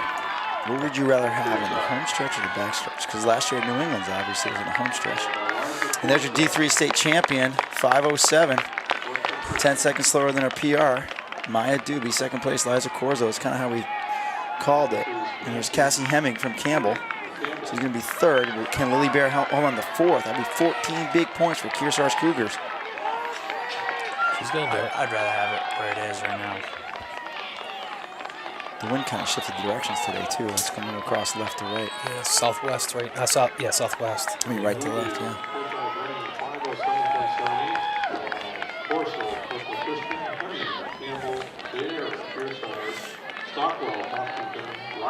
So there we go, Doobie, 5:07.78.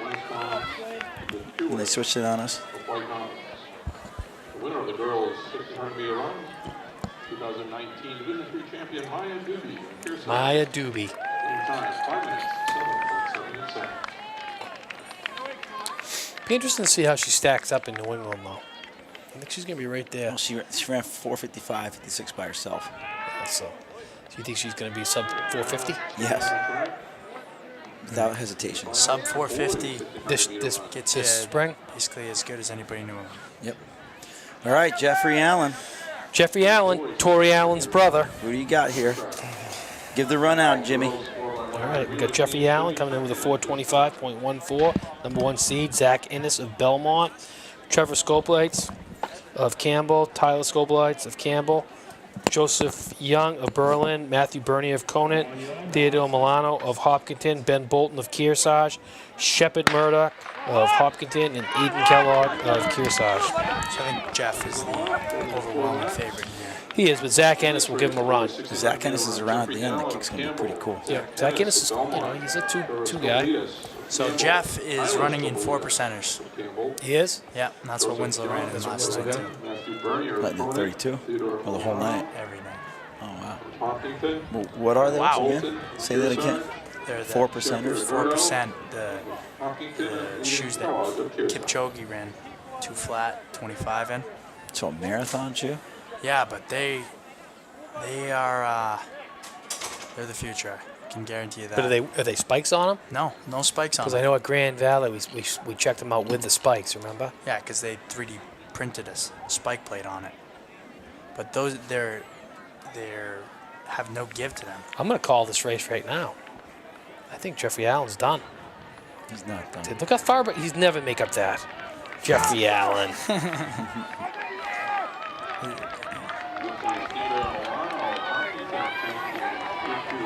So we're doing 70, so they're right now at 440 pace. That's Theodore Milano with the lead. Results of the boys pole vault. Followed by Boys pole vault. Kearsarge's Ben Bolton. Bolton just went to move past them. Fifth place, Max Solano. They have to do this if they have any shot. Fourth place, Ben But Corbett. Allen and Ennis look Third effortless, place, Aaron shall I say. Blair. And Ennis is doing the right thing. Jeffrey's looking to see who's around him. But these guys are doing Jeffrey a favor. I know they're making it so slow. They're totally doing him a favor with Milano and Bolton. And they're just going to close right up.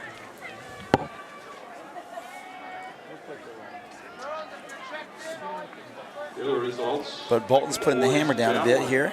In the boys javelin. He's coming around with about 500 meters to go, and he is leading the D3 state championship mile, 1600 really. Fourth place, Samuel Bailey. Jeffrey Allen and Ennis have to get around Hopkinton and then take a chase, but he might be stealing this one right here. Yeah, he looks pretty good. He's pretty solid. I mean, he's just got a solid gait. Looks more like a 2-miler than a miler, but he also has a kick. Nice and relaxed looking stride, whereas everyone else behind him kind of looks like they're trying more. But Gosh, they're only at 4:46 pace. These guys got to get rolling here. So I think he's going to come back once Allen and Ennis decide to start pushing the pace here a little bit. There's Dave Scannell down there, our photographer, NewHampshireTrackandField.com. 1600-meter run. He's been there from the beginning. and just learning and learning and learning from, what, 7, 8 years ago now. Started as a photographer for Co Brown, and then as we started the websites, he volunteered his time. And now he's one of the better photographers in New England. Now here we go. Allen and Ennis are starting to close it up. That gap from 1 and 2 is about 10, 15 meters now, and closing, as you said. Yep, pretty quickly. Yeah, going to get him on this turn. See if they actually try and pass on the turn or wait till the straightaway. But right now, they've got momentum on their side. Pretty gentle turn. They're gonna time it perfectly, actually. Yeah. I mean, Ennis could have really boxed in Allen right there on that, but he well, did. There you Allen, go. You got to go wide, bub. He did, just in time. Good, yeah. All right, so here we go. We got it set up. Allen and Ennis, what everybody's been waiting for. This last lap, who's going to be the D3 state champion for 2019? Again, this is NewHampshireTrackandField.com, powered by Runners Alley. This week's Meet Hub is sponsored by Tim's Truck Capital, as well as the New Hampshire Track and Field Coaches Association. They generously helped us with purchasing use of the scoreboard as far as the video is concerned. We were just going to have stats up there and results, but we wanted to make sure we had video for everybody here, and it's exactly what's happening. Jeffrey Allen did go through at 3:35.85, maintaining that lead now with 2:50 left in the race. It does look like a two-man horse race at this point, though. 100%, but Ennis is not going away. If you even up on that shoulder with the last off this turn, it can be pretty exciting. These guys are picking up even more. Ennis has some speed now. I'm just saying. Ennis has, arguably the better 400 speed. Here we go. He's making a move off the turn. Let's see if Allen can hold him. Allen has a little something extra. Let's see if he can hold him off. Ennis is coming through. Still Allen, just barely. Looks like it's going to be Allen. Yes. Allen, 4:37 to Allen at 4:37.36. Second, Zach Ennis. Race, almost the race of the day with both divisions, 4:37.48. So only won by 0.12. Scope lights from Campbell both third and fourth, 4:44.15 to 4:45.35. Bolton from Kearsarge, one of our early leaders, 4:45.92. And then Young from Berlin at 4:46.21. And to the day, that is Jeffrey Allen, our 2019 Division III state champion in that boys 1600. That was a repeat. But he won last year too, so that was a nice repeat. Yeah, made a good race too. It does. Now, what is he up for today? What's his menu today? All three. So he's doing the mile, the 8. So Campbell's going what's for with the it Triple too. Crown this year? What's going on with that? Can hear Jim McKenzie and Forrest in the background. They're getting a little chow down as we have our 4x1 girls setting up. It was a good race. It was slow. That still takes out the effort. You have to finish that hard. I agree. He had to work. Both of them had to work on that.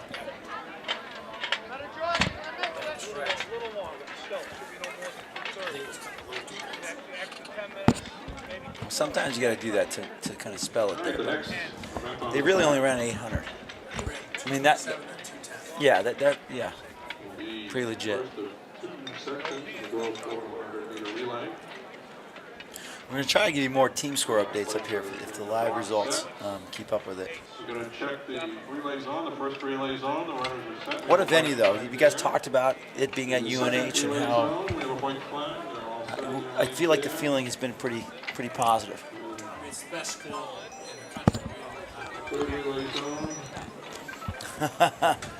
If you didn't hear that, that was Forrest saying it's the best school in the country. Of course, he is committed to UNH next year. And I guess as a New Hampshire high school track and field cross country coach, you always feel good about that when the best runners choose to stay in-house, so to speak, and run for the hometown, home state in the University of New Hampshire. All right, taking a look at the track, we do have in lane 1, Prospect Mountain, lane 2, Conant, 3, Hopkinton, 4, Newmarket, 5, Newfound Regional, 6, Monadnock, 7, Kearsarge, and an 8, Muskoma Valley. So these girls looking pretty ready to go. Should have a start momentarily. Again, a lot of times with 2 heats, we do often see someone scoring from the first heat. Yeah, definitely. More times than not. Did you guys realize that DIII ran 2:25 at 1600? turn things over to our 225 second 800 for. On your marks. Yeah, better than the boys' first 800. That's kind of way championship racing develops sometimes. It's nice up here. Looks like there might be a slight issue with the second leg area. Not quite sure what's going on yet, but I don't think the that's the holdup right now. they're not on the correct mark. No, I think they are. That's white flag now. Here we go. Okay, just to Yep, ready to roll.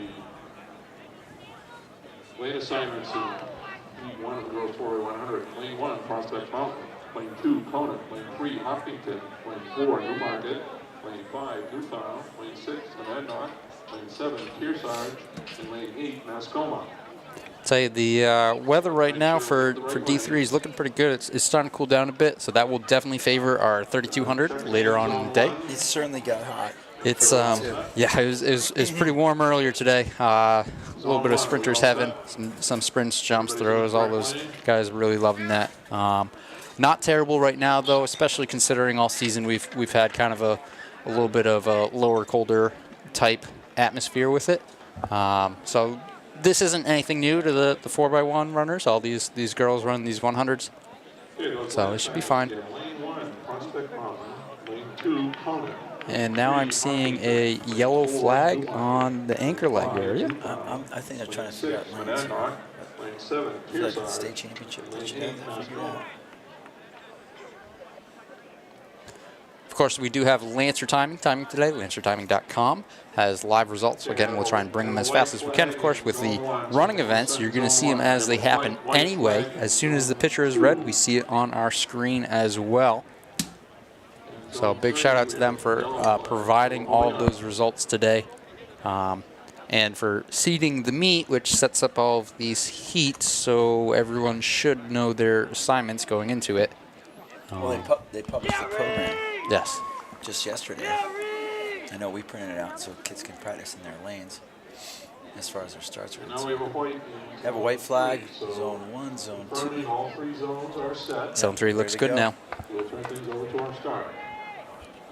On your marks. A little bit of a hiccup. Hopefully these girls know enough to be jumping around, staying nice and loose, especially for the sprinters with that fast twitch. Want to make sure we're nice and warm. That's why you will see them kind of do some weird jumps, weird stretches as the gun is up, and they're off. Fair start. And we're off. This is section 1. This is the first heat of the girls 4x1 for D3. A lot of times these handoffs can really make or break a relay if you're that close. We're at the point of the season where all these teams end up being pretty close. Everyone kind of has it sort of figured out by now. Seeing some pretty decent handoffs. Looking at where the baton is passed, but also if the baton actually slows down. And coming into the anchor leg, Looks like Hopkinton, Campbell. it looks like they're all passing off all at once.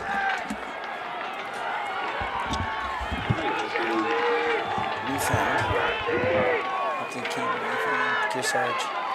First heat, we'll see what we end up with here. Yeah, I'll keep a track of that time Pretty there. good time for the 4. As we see a 54.78 for Monadnock. Second was Hopkinton, 54.96. Third, Kearsarge, 55.29. In fourth, we have Newfound, 55.49. Fifth, Mascoma, 55.50. Sixth, Prospect Mountain, 57.23. Seventh, we have Conant at 59.59. And Newmarket in eighth. So after 8 events scored for the women, and this is based upon shot put, Newfound Regional took the top 3 in shot put, 34-10. Ashley Duquette was your Division III 2019 state champion with 34-10.5. Paulina Huckins, her teammate, was second at 33-7.25. That's a freshman, by the way. And then Oceane Skoog, third, sophomore, 31 feet 4 inches. They now have the lead in the team competition at 32 points. Second place right now with 29 points is Kearsarge, and they're just getting started. Conant is third at 24, tied with Campbell at 24, and then Stevens is fifth with 23 points. Again, you can check out lancefortiming.com for live results. If you can't quite find the link there, We also created a link on our NewHampshireTrackandField.com divisional championship meetup. Just a quick little fix from that last heat. Looked like Newmark did not finish, so they did not get a time. Looking at our second heat of 2, the faster of the 2 heats, we do have in lane 1, Derryfield, lane 2, Fall Mountain, lane 3, Campbell, lane 4, Guilford, lane 5, Stevens, lane 6, Belmont, lane 7, Epping, and in lane 8, White Mountain as they are off. Fair start. What was the winning time of the last heat? Derryfield, Fall Mountain, Campbell, Guilford, Stevens. Winning time for Monadnock was a 54.78. That's the time to beat right now. And I will definitely say, excuse my voice, I've been yelling all day, and we lose our voices pretty well, don't we? Yeah, pretty exciting morning for us at D2. So. I actually heard that because you guys graduated, that graduated seniors do not count. And so, like Thorne and the javelin, it won't count. I'll tell you about John Thorne. Someone sounds a little bit bitter that they haven't graduated yet. So that's all I'm hearing right now. Hollis Quicklime, congratulations. John Thorne, I'll tell you, he strained his groin yesterday. One of his final warm-up throws for today. And we were a little bit nervous about him. Compete at Stevens 51. So, that's a meet champions quality time right there. That was a pretty good performance from Stevens. Stevens was your Division 3 state champion with 51.78. Second was Belmont, 53.14. Third was Guilford, 53.41. Stevens, I wonder when was the last time they won a 4x1. That was legit. Fourth place, White Mountains, 54.11. Campbell was fifth at 54.87. Epping was sixth at 54.96, but actually that was the heat, so we'll have to see what the final results are, and here we are going towards the guys. Yeah, that last time you read actually tied a heat from heat number 1, so in that event, what's actually going to happen is during the next race, what they will do is the timers will go back and reread and make sure it is accurate down to the thousandth to break that tie. It wasn't actually going to be a scoring position because Stevens did sneak in that pretty quick time from, Stevens was in that heat.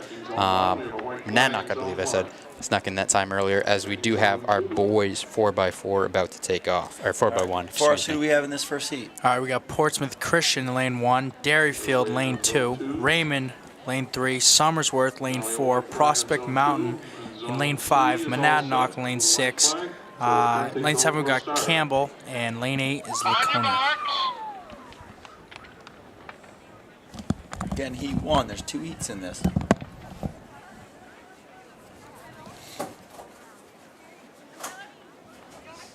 Stevens, that's a pretty good time for Stevens. That's not for Stevens, but pretty good time anywhere. Yeah, so their anchor leg, Janiyah Young, just won the 100-meter. Cool. Just a freshman. Wow. Okay. I have to confess, we just got back from our team celebration, so I missed the first. I don't think it's the first half of the meet, but close to half the meet. That means actually Stevens is going to have. Stevens, they're building a squad there. They have a nice coaching staff, and they know what they're doing, and they're building a squad there. Both the guys and the girls, I would say. Man, this is even. There's 5 teams that can win this race. Tight. That's Monadnock. Monadnock's going to win this race. Let's see what the time is. 47. So 48.03 for Monadnock is first in that heat. Second was Campbell, 48.23. Third was Portsmouth Christian, 48.32. Fourth was Raymond, 48.35. Fifth was Somersworth, 48.45 as well. Not as well, sorry, 35.45. And Laconia was sixth at 48.49. Prospect Mountain, seventh, 49 flat. And Derryfield, 49.50. Who we got in this one? The heater heat, as they used to say down in North Carolina, the heater heat. All right, we got in lane 1, Winnisquam. Lane 2, Belmont. Lane 3, Hillsborough Deering. Lane 4, Kearsarge. Lane 5, Trinity. Lane 6, Newport. Lane 7, White Mountains. And lane 8, Fall Mountain. Gotta tell you, I really do enjoy having all 3 divisions here at UNH. I know in terms of officials and timings, it can make things a little bit easier as well. And as a spectator, we get to live stream all of these, have them up on the video board for the kids, so I'm really digging it here. Yep, you don't need to set up 3 different times. You just set up once. Well, I think, right now it's best for the kids, and as far as organization, we will work out the kinks, so to speak, the first time you put an event on at a venue. Like last year's New England's, we wanted to improve upon that, and if we had the New England's again this year, which is fine that we don't, we would have changed a couple things to make it even smoother, and that'll be the same way that we do it here. So, Media Champions next weekend, I'm sure will be smoother than even this weekend, but I don't think the kids even notice. Good start.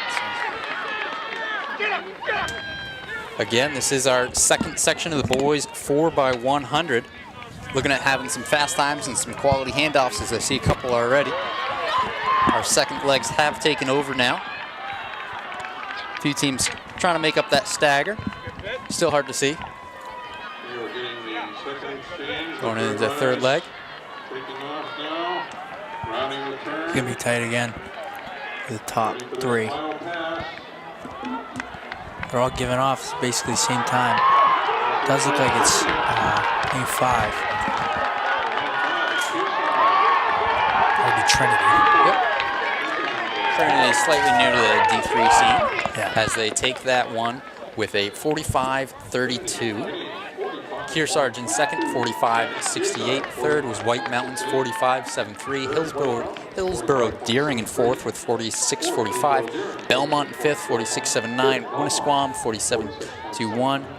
Seventh would be Fall Mountain, 47-29. In eighth, Newport, 47-30. How's that look compared to our first heat? So Monadnock was first in the other one, 48-03. So that makes Trinity the state champs. All right, so we do have another 2019 Division III state champion to be crowned. So we'll see how that affects. Trinity's going to be right there for the D3 title, too. I think it's going to be similar, more like D2 was pretty low scoring and spread out. Oh, yeah, absolutely. But, and then Division I, you had Exeter and Pinkerton were pretty much double, triple everybody else. So, but I think D3, it's going to be kind of spread out, similar to again. D2. Yeah. I'll tell you, this morning for D2, we were on the field doing quite a bit of math to try and figure out who was where. And we had 2 events left, and we were going through all these different possible outcomes with it. Just trying to make sure we're pretty jacked up about potential with it. So. Yep, that was good. I mean, it didn't even. You guys had a 20-point lead. Yeah, it didn't feel that that big, and especially it ended up being 7 or so points. Yeah, it was 7 points at the end. Hollisbrook line putting on a phenomenal effort today to get to that point, as we do have our gun up in our first section of the girls 400. Yeah, so that's going to be Bryn Murphy of Stevens, Alexis Keenan of Monadnock, Leanna Reed of Epping, and Kalia Davison of Hillsborough Deering.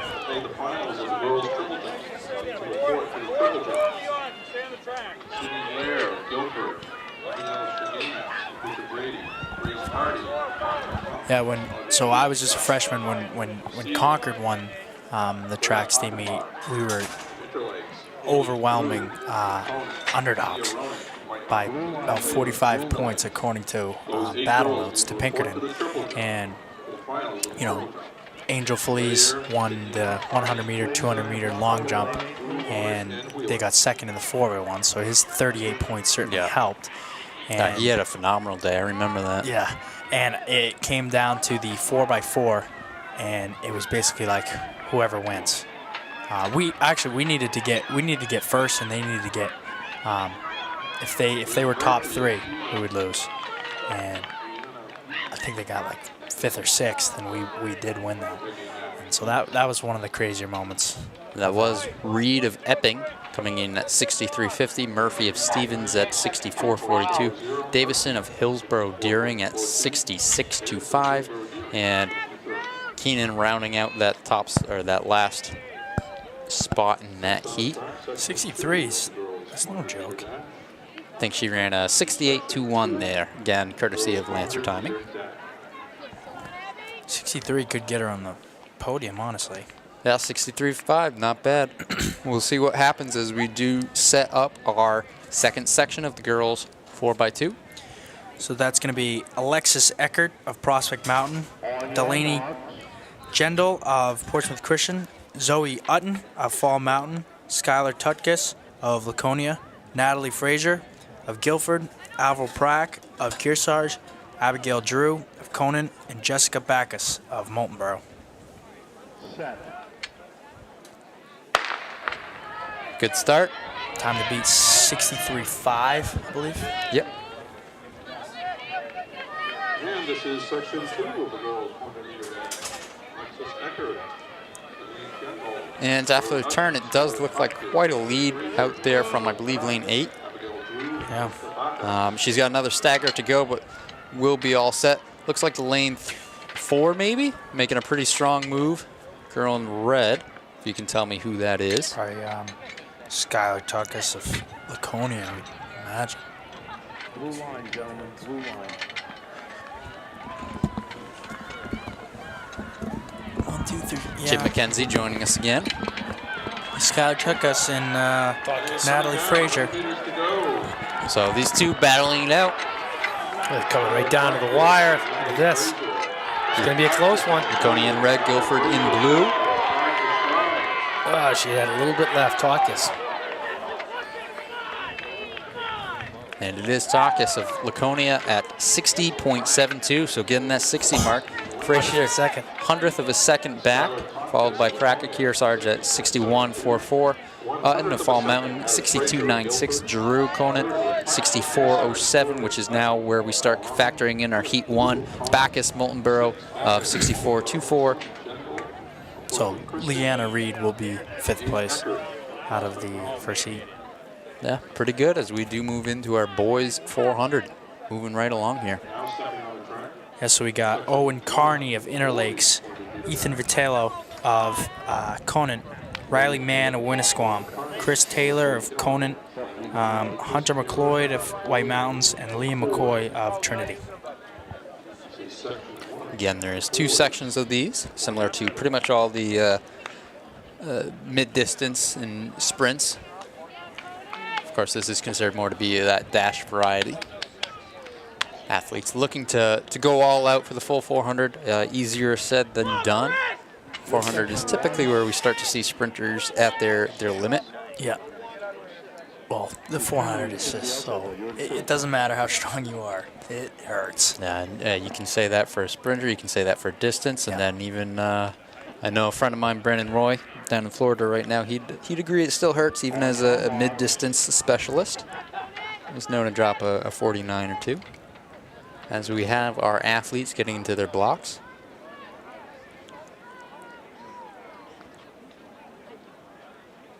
Yeah, it's no fun. It's nice. It's nice to hear a distance kid say that. No, yeah, I mean, I'll be good start. I'll be probably 5K and 10K in college, and I can tell you that 400 meters is one of the hardest events. I give respect to people who do that, because that is tough. Because you just, I mean, you underestimate how long it is, because you just, all right, yeah, it's 400 meters, sprint it, and then you get 300 meters in, and you're like, oh my God, I'm dead. Out of juice. Yeah. I believe that is Chris Taylor of Conant out in front right now. Again, a little bit of a stagger he has to his advantage right now, but should make that turn in the lead. He's got a pretty good lead. Riley Mann, Winnisquam. It's dwindling quickly. Yeah, that's the thing about the 400 is you can hit that wall, all of a sudden you got a parachute on your back, so it gets past in the last 10 meters. And I do believe that was Mann from Winnisquam with the win, 54.52, time to watch right now. Second place, close behind, was Taylor of Conant in 54.65. Third, Carney, Interlakes 55.03. In fourth, we had Violetto of Conant, 55.60. Fifth place, McCoy Trinity, 55.74. And then a DNF. So now leading us into Heat 2 of 2. Again, the faster of the 2 heats in this Division III championship meet. Yep, we got Tyler St. Onge of Campbell, Nolan Gagnon of Belmont, John Tybalt of Trinity, J.J. Davis of Kearsarge, Harry Ryan of Monadnock, Edward Stowell of Kearsarge, Tyler Hebert of Monadnock, and Jasper Foger of Trinity. So they got to beat 54-52. Riley Mann. Gun is up. Forrest, you ever try out blocks before? No. Good start. A little bit technical, probably not too useful in a 2 mile, so I understand that. You know, I might bring him out for him. Yeah, next week. There we go. That'd be fun. Excuse me, official, can I grab a pair of blocks? Not a bad You idea. should just do it and see what they say. I'll have to mic you up for that. That would be funny. It'd probably be like Scott Clark or Mike Smith. Honestly, yeah, just go ahead. Mike Smith would definitely grab a pair of blocks for you just to watch you fall on your face. Yeah. So coming off of the turn, it looks like we have a pretty good lead from our lane 5. I believe that is Harry Ryan of Monadnock. Although it does look like he's being chased down right now. J.J. Davis, the freshman. They're getting pretty close again in those last 10 meters. But he held on to it as he fell at the finish. Ryan with a time of 51.96. Davis, Kearsarge, 52.10. Stowell from Kearsarge, 53.46. Ford, Trinity, 53.47. St. Ange from Campbell, 53.67. And Thibault from Trinity, 53.81. So I don't think our Heat 1 is going to end up factoring in for that. So going into that with 9 events scored on the men's side, Kearsarge was winning with 40 points. Hillsborough Deering 24, Trinity 20, Campbell 20 as well. However, of course, that will shake that up, and we'll be able to give you some updated scores in just a moment. In fact, I can do it now. Kearsarge with 54, Trinity 25, Hillsborough Deering 24, so Trinity making the pass there, I believe, and Campbell with 22 breaking that tie. To round out top 6, we have Newport with 19, Summersworth and Fall Mountain tied at 18. So Kearsarge's got a pretty good lead right now. Kearsarge leading on both sides, girls too. So Kearsarge on the boys' side after 10 with 54 in the lead. If we take a look at the girls' side of things, we can see that Kearsarge is winning over Stevens 35-33. So that one's pretty close. Oh, 35-33. Newfound at 32. Yeah, so that's a tight one right there as well. Again, 10 events scored, 18 total for track and field for divisions here in New Hampshire. So we'll see what happens as we continue a little bit over that halfway point. In terms of field events, got some of those trickling in as well. Can't really tell right now what's been done so far. Looks like they're all pretty active, at least the 4 jumps that are occurring within the confounds of the stadium. So they're setting up 300-meter hurdles right now. Girls will go first.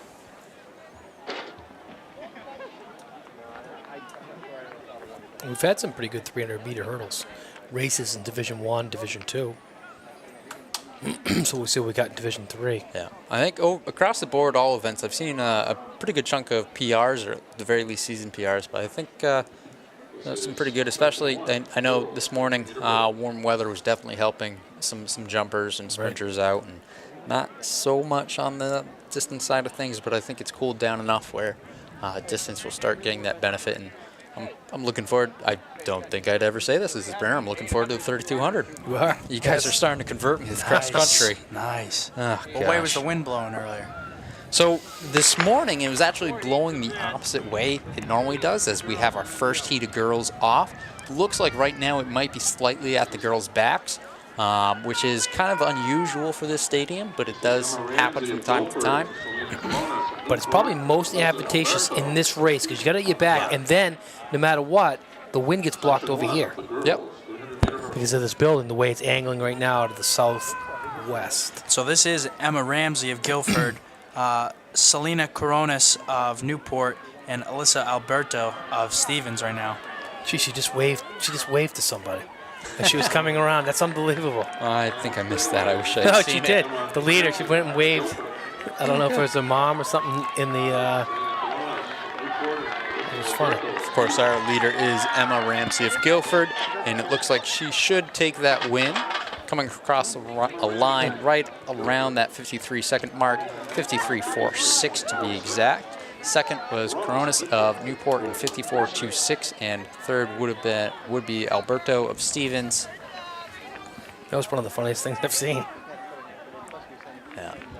Forrest, how much did you look at the video board when you were running yesterday? So I had 8 laps to look at. I probably looked at it all 8 laps. Yeah. Yeah. I know I was yelling at one of the kids to take a quick peek up, because when you're running on that stretch, Yep. what's happening is you're getting the video feed from across the track, so you get to see exactly how far back that person is. It's a perfect perspective to judge that distance. You're looking at it perpendicularly. Really can be very useful, especially with the clock up there running.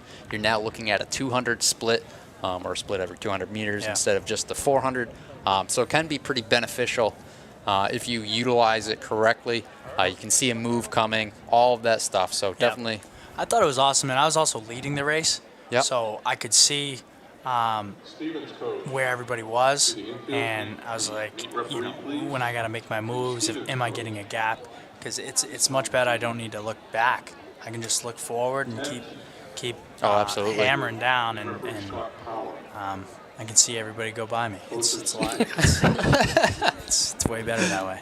Yeah, that's one way to do it, I guess. They're not going to go by you next week, right? Yeah. You're going to be going by them. The hunter instead of the hunted. So, of course, next week will be Meet of Champions at this same location, UNH. With Meet of Champions, a few different ways to qualify now. We changed it around a year or two ago to make it times from the whole season, which allows at divisions you kind of to be more team-oriented, not so focused on, I have to be in this event to make it to Meet of Champs. It's not, as it should be. It's more just, hey, let's emphasize the team aspect, which I absolutely love. Yeah. So you gotta work to get to MOCs, and again, MOCs here with the board. It's going to be some pretty phenomenal races. We're looking forward to streaming it live again for you guys. So take the look at that as we take a look at this second section of the girls 300 hurdles. Who do we have for us? We got Katie Gregoire of Raymond, Kate Cochran of Kearsarge, Sadie Lorenz of Monadnock, Tori Allen of Campbell, Eliza Bates of Newport, Kyla Egebrot of Fall Mountain, Sana Syed of Belmont, and Gwen Pelchat of Berlin. This looks like a pretty commanding lead so far from lane 5. Yeah, that'd be Eliza Bates, 10th grader. Newport? Yep. Who won the girls 100 hurdles? The girls 100 hurdles would have been Timaronish of White Mountains. And we see a good finish there from Bates of Newport, 47.41. Yeah, so she wasn't in that race. Liegert of Fall Mountain, 49.59. Sid of Belmont, 50.33. Allen of Campbell, 50.36. Lorenz from Monadnock, 50.45. Cochran of Kearsarge, 51.03.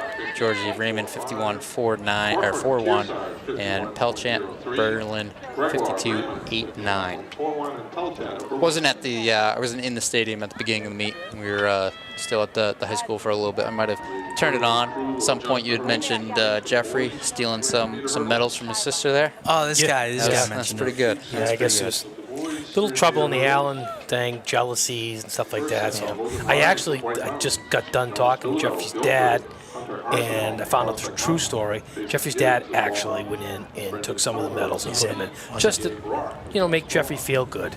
Well, so then how do you explain? Because Jeffrey came to school the other day, and he was Snapchatting me images, and it was actually interesting. He had tons of black eyes. He had 2 black eyes and bruises all over him. And I asked him, I said, Jeff, what happened? He said he fell. And then I asked Tori, and she did say that he stole his medals. and so I don't know if I believe the dad's story. A little bit of revenge going on. Yeah, I think Tori beat him up. Well, he said he fell. But I wouldn't be surprised. I mean, Jeff, not a fighter. Certainly a lover. But he did get 1 medal today. Yeah. So And speaking of fighters, we do have our boys 300 about to begin. See if they can fight their way, get a pretty good time going on. Yeah, we got Logan Rhines of White Mountains, Jonas Bilodeau of Guilford, Hunter Arsenal of Prospect Mountain, Jason Gibbs of Fall Mountain, Brendan Kelleher in Sunapee, and Gabe Rock of Mascoma. Of course, these guys looking to put up an impressive time, try and get a good mark for the Section 2 to follow them, see if they can squeak in. Again, a lot of times with these 2 heats, you can, if you win your heat, a lot of times it will move you up. Can be said very truly on a 6-lane track. 8-lane makes it a little bit harder to do so, but definitely not impossible. We've seen that a number of times already this weekend. And it looks like we do have our gun up. Again, for 300-meter hurdles, it's pretty technical. It actually feels a lot like the 400-meter hurdles, or not 400-meter hurdles, 400-meter dash. Fortunately, I never had to do the 400-meter hurdles. I would not be a fan of that. Man, that would be tough. And we have a good start. The Jonas Bilodeau, I believe. Maybe closer. So that would be Hunter Arsenal, Prospect Mountain. Yeah, the freshman making a very strong statement right here. tell you what, sometimes the 300-meter hurdles, the winner can come out of the slower section. No, that's Fall Mountain. That's Jason Gibbs, Fall Mountain. Getting hard to tell when we're looking across the track, but he is looking very strong. Sunapee closed and strong. That was the kid that got DQ'd. Yeah. Have his form starting to break down slightly, but it was so efficient the first half of the race that he does take the first section quite easily, as we do have Gibbs, official time of 44.18 again from Fall Mountain. Rock of Mascoma from at 45.47. Keller Sunapee 45.64. Arsenal of Prospect Mountain 45.82. Bilodeau of Guilford 45.91, and Rhines White Mountain 50.11. So again, time we're looking at right now, I believe that was 44.18. We'll see what the second section can do. Okay, we'll get confirmation on all the hurdles. What's the top seed? We got top time coming in. We have white flags. We'll turn things over to our That would be That'd be a good question, I guess, huh? Yep. Mason Martell, 42.24. He's the kid who won the 110. Gun is up. So this is Aiden Rupp, Nick Brazio, Hunter Cody, Jagger Lovely, Mason Martell, Jason Sewell, Matt Libby. No one's in Alex lane Compton. 4. So who's lane 4? Lane 4, I believe, would be Jagger Lovely of Newport. This is section 2. The boys turn their hurdles. I think I'm starting to see a little bit of lead coming out of lane 5, though, Mason Martell. Yeah. He said it earlier. First over that hurdle. Won the 110-meter hurdles. Our favored lane today would be lane 5, and then it will actually kind of go back and forth. Oh, he's 5, starting to 4. start a step now. So we'll see what happens. So lane 8. Pretty good push from Matt Libby. He's back on now, though. But we do see Mason Martell with the win from Newport, 41.51. Libby in second, 42.15. Come from Newmarket, 42.92. Rupp from Belmont, 44.04. In fifth would be Cody from Trinity, 44.04. So that one again, similar times. They will double check that, make it break. It's pretty easy to break ties when it's in the same heat, though. You can usually see it pretty well. I think 100th of a second is usually about the width of a hip number. Oh, wow. So it's, even though they have the exact same time in the results, that's usually, it should be pretty clear for them, especially the speed that they read it. Now, with the way you have it now, is there ever a tie? So what they will do is they will, on the results, probably bring that out to the 1,000th so that you can see that they read it to the 1,000th.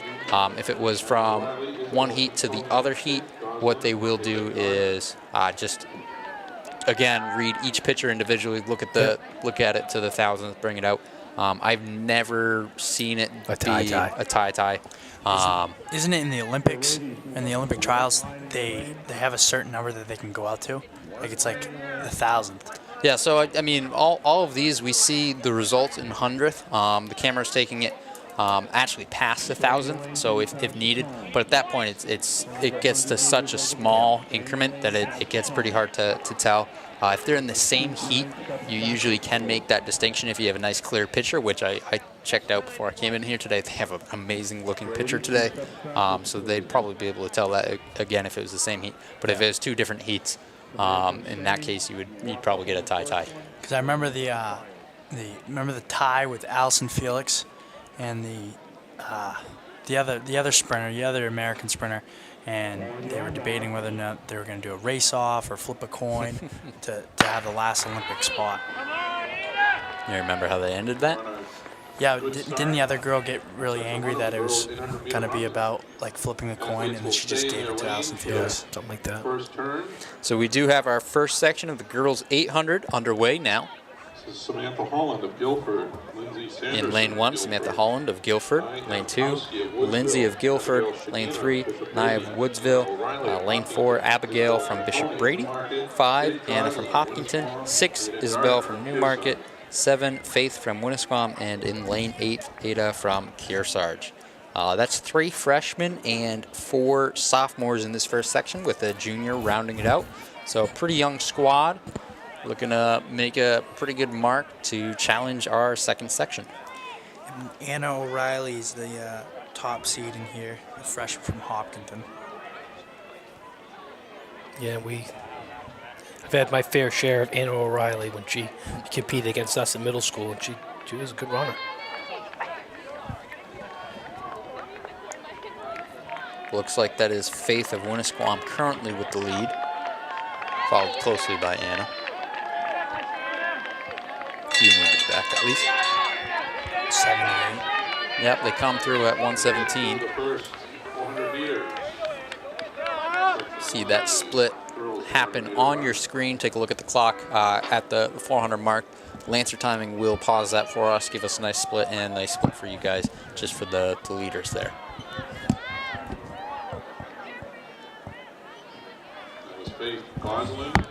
Pretty close battle for top 2 right now. Third, we can also see in the picture with 4th about 10 meters back. Does look like Faith is maintaining that lead with Anna close on her hip. Both probably having an opportunity to take a look up at that board, see their time, and also see if there's anyone behind him. Of course, behind him, that would be Abigail of Bishop Brady. So girls battling right now. Anna making a move on the outside. Coming onto the straightaway, she has pulled away slightly. And this looks like it will be Anna O'Reilly. You can call that a little bit earlier with no hurdle at the end. You never know if you're going to trip over that one. Saw it happen earlier today or last night now. It's starting to blend together. As we do see Anna O'Reilly take the win, 2:34.05. Gosselin, Winnisquam, 2:35.72. Petney of Newmarket, 2:37.14. Abigail, Bishop Brady, 2:37.26. Gardner, Kearsarge, 2:41.23. 6 would be Sanderson, Guilford, 2:41.52. 7, Holland of Guilford, 2:44.21. All right, so next up we got the section 2 of the 800. Cameron Young of Newmarket, Isabella Mormondo of Conant, Zoe Utton of Fall Mountain, Liza Corzo of Portsmouth Christian, Maya Doobie of Kearsarge, Blaine LaChance of White Mountains, Cassie Hemming of Campbell, and Sydney Stockwell of Hopkinton. So it looks like we're going to have a Liza Corzo Maya Doobie battle again. Yeah, good start. And again, with this being 2 laps, get a little bit of time to go over those women's team scores. So after 11 events, we have Kearsarge with 36, Stevens 33, Newfound at 32, Campbell 29, Conant 25, White Mountains 20. So Kearsarge definitely looking to get a big number after this event as well, help propel them a little bit more. So this is Corzo's 3rd event, and this is Doobie's 2nd event.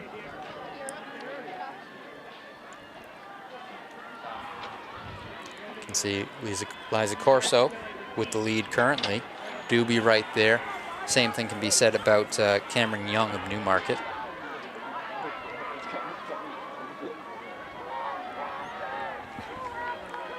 Those three pushing it up a little bit, making a little bit of separation from the backpack, although backpack trying to reposition right now. You can see shuffling around. One lap to go. You don't want to be boxed. You want to be in a spot where you can go ahead, hit your kick if you have one. Threw in 71. Again, our leader, Corso, Portsmouth Christian. She has a pretty consistent at the top. I know she has solid cross-country seasons. Yeah, she's good. Here goes Doobie. Yep. Those two making separation from the rest of the pack as Doobie does pass on the straightaway. Looking to get tucked back in before the turn.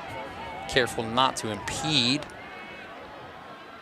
Corso just doesn't go away though. No, she wants to get back on that shoulder. We'll see if she goes for the pass off of the turn, kind of that slingshot maneuver, setting up for it.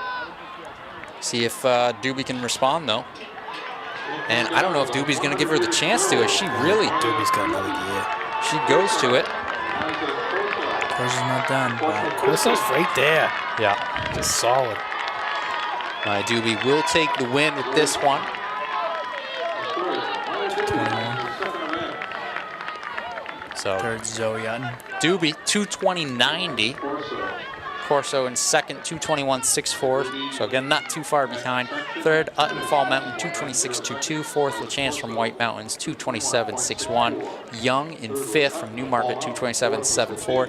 And Stockwell Hopkinton in sixth with 229.20. Hemming Campbell seventh, and Mormondo in eighth. So Doobie's got 2 of 3 right now. She's going for the Triple Crown. She's got 2 right now. And I will I'll say her team's pretty well in it, so I wouldn't be surprised if maybe they end up utilizing her. Or is she doing the relay? She's doing 32 or the relay? She's doing 3200. She's doing 32? Didn't Tim, she might do both. What? 3200 and relay? Yeah. Yeah, why not? Again, Kearsarge really looking to get that win. Last night we saw Exeter get the W's on both girls and guys side as we have our first section of the boys happening now. Yeah, this is Tyler Scopoletti's of Campbell, James Baird of Trinity, and Dakota Samara of Messinic. A tough one, huh? 3 guys? Yeah, just 3. 3 for an 800. Yeah. So I noticed a lot of these heats, the first heats for D3, they're not all filled. full. Is that? No. I guess because of the qualifying standards and stuff. So I know there's been some talks about kind of switching that system up that we've had in place for a while. Trying to make sure we have these heats filled, because again, there's no reason for them not to be. If you keep going down that list, you'll get somebody. Yeah. You'll definitely find someone who wants to be here. Yeah, no. Yeah, this is unfortunate. Another hard move at 400. 104.33 through the halfway point, and he is really putting it on. Like he did in the 4x8. Definitely seen some impressive 800s this weekend. Yeah. His move at 400 is just way faster than he runs for the rest of the time. But I mean, look at the gap; it's working. 200 left. He's at 133, 134. And right now he's kind of racing against the clock and knows it. I ran like 208. Trying to get in as fast as he can, knowing that Section 2 is coming for him.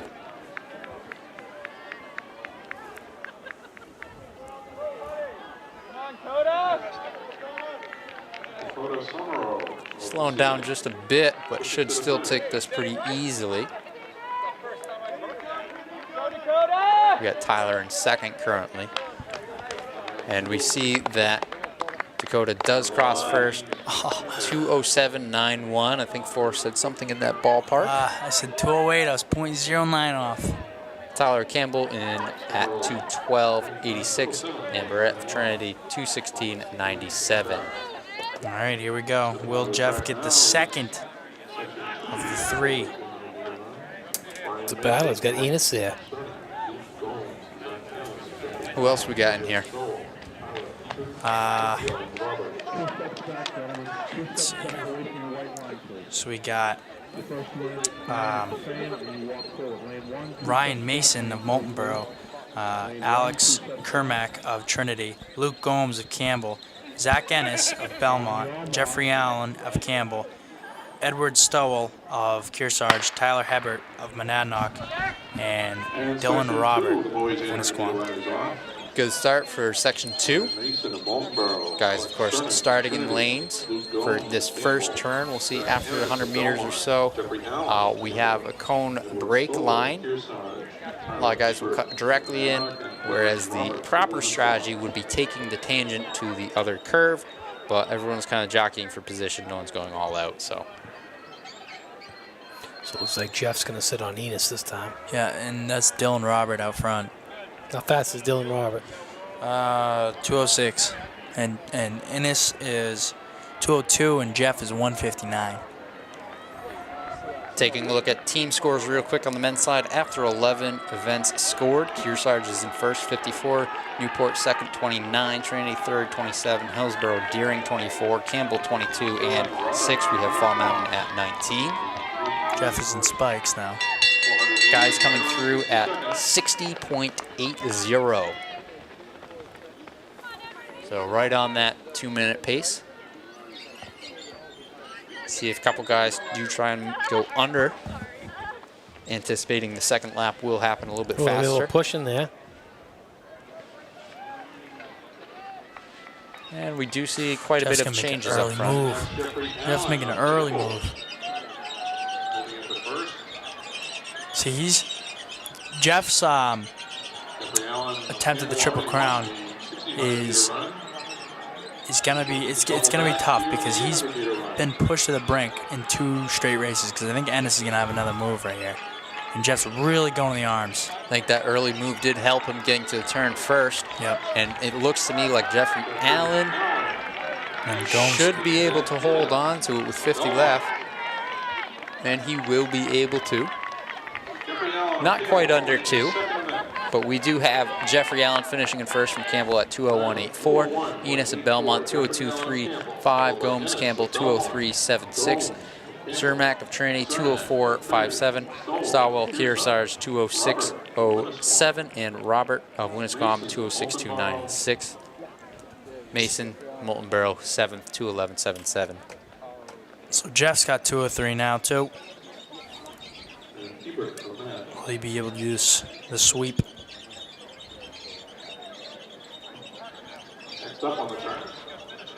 Tell you, D2s this morning, 800 for boys is pretty interesting, just because we had Evan of Conval, I believe it was, who dropped a 2-minute flat, and then I think it was 9-1 in the first heat of it. So really putting the pressure on the clock there, as we do see our first section of the girls taking off. 2-girl heat, no? So that's Averill Prack of Kearsarge and Delaney Gendel of Portsmouth Christian.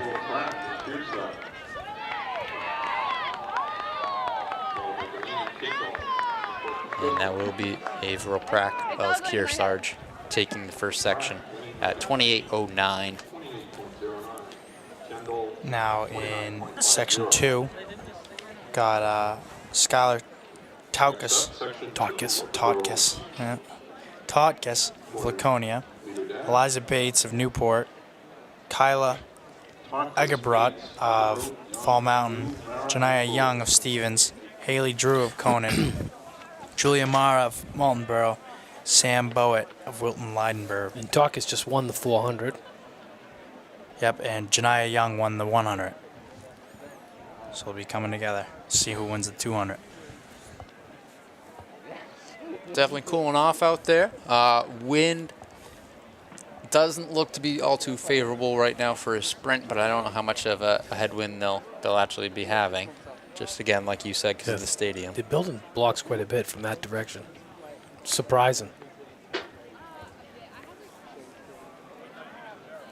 Once again, we are at University of New Hampshire for Division III State Championship meet. This is NewHampshireTrackandField.com, powered by Runners Alley.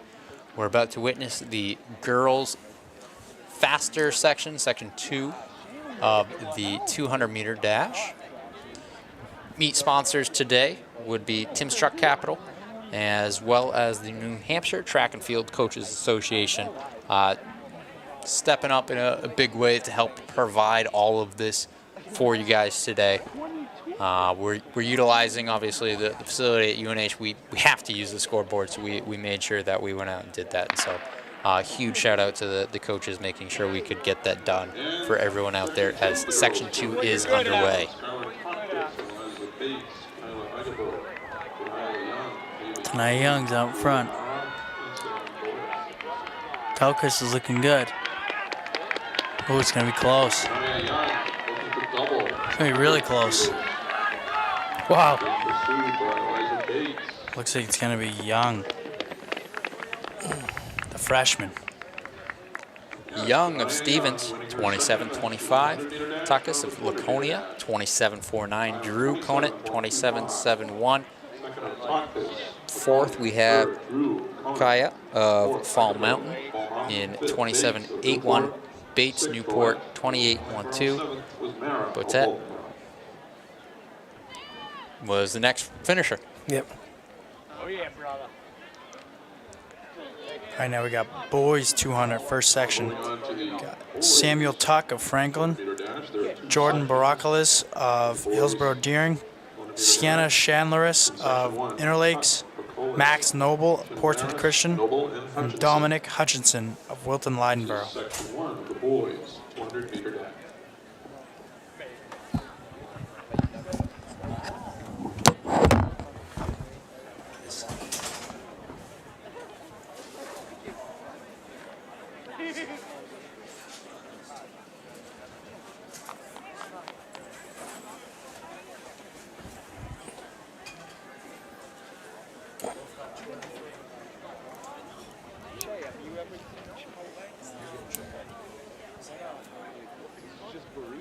Boys take their marks.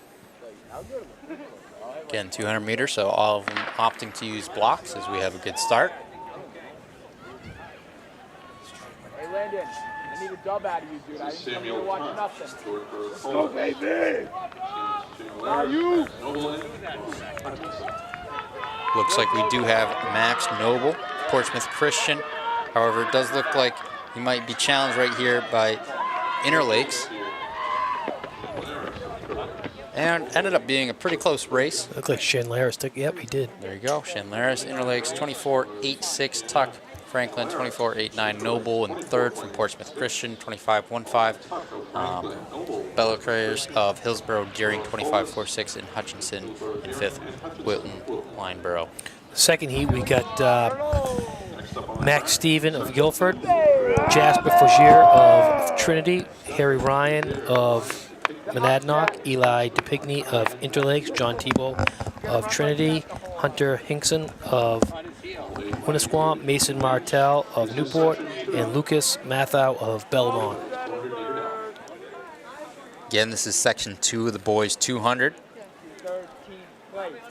These guys all with the faster seed times. Yeah, John Tebow comes in with a top time of 23:44.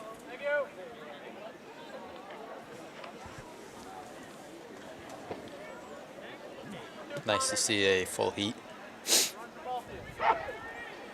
as I think all of the faster ones have been. Yes. So I don't think it's been a matter of people scratching at all, just the qualifying standards this year. But those do get reviewed every year, and again, No, what is it? The qualifying standards, but then you can backfill it, right, with the provisionals. But so what? Yeah, if you run out of provisionals, you run out of provisionals. So it's again, it's a system that I think it might be being looked at, as we do have our runners 100 meters in. This would be Interlakes in the lead. Eli seeing if he can hold his form together, starting to break down just so slightly.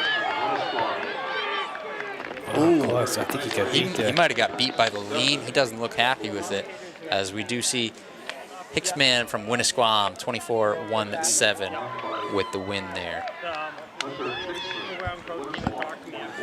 After 14 events on the girls' side, Kearsarge with 48 points, Stevens with 43. Stevens is hanging around, Stevens from Claremont. And that's after Doobie. Doobie just 2 or 3 of the Triple Crown. Newfound's hanging tough with 40. And Conant 31 points. Where's Stevens getting all the points? The freshman sprinter. Right. I mean, she just won the 200. Right, 27-25. Of course, we say all of these scores leading into the girls 3200, which does have top seeds of Maya Doobie and Lily Bear, both of Kearsarge. So Kearsarge looking to score big here, whereas Stevens does not have a girl in it. Kearsarge actually has Jenna Bears as well, the 4th ranked. 3rd ranked would be Maya Wheelcooley of Interlakes. 5th, Alice Riley of Belmont. 6th, Emma Roth of Hopkinton. 7, Veronica Dowd of Prospect Mountain, the freshman. 8th, Margaret St. John, Hinsdale. 9, Quinn Aldrich of Messinic. 10, Vanessa of Guilford, another freshman in this race. 11, Michelle Freeman of Campbell. And 12, Marlia from Kearsarge. So Kearsarge with 4 girls in this, 4 of the 12. They should kind of look to control the race, you would think. Definitely could. I mean, obviously you have Maya in there again. I mean, this is a really quick turnaround. I feel like I was down at the trackside watching the 800 just about 5 minutes ago, and now we're up here again. Hey, quick update on the guys' scores. Kearsarge could be pulling off an Exeter, if I shall say that.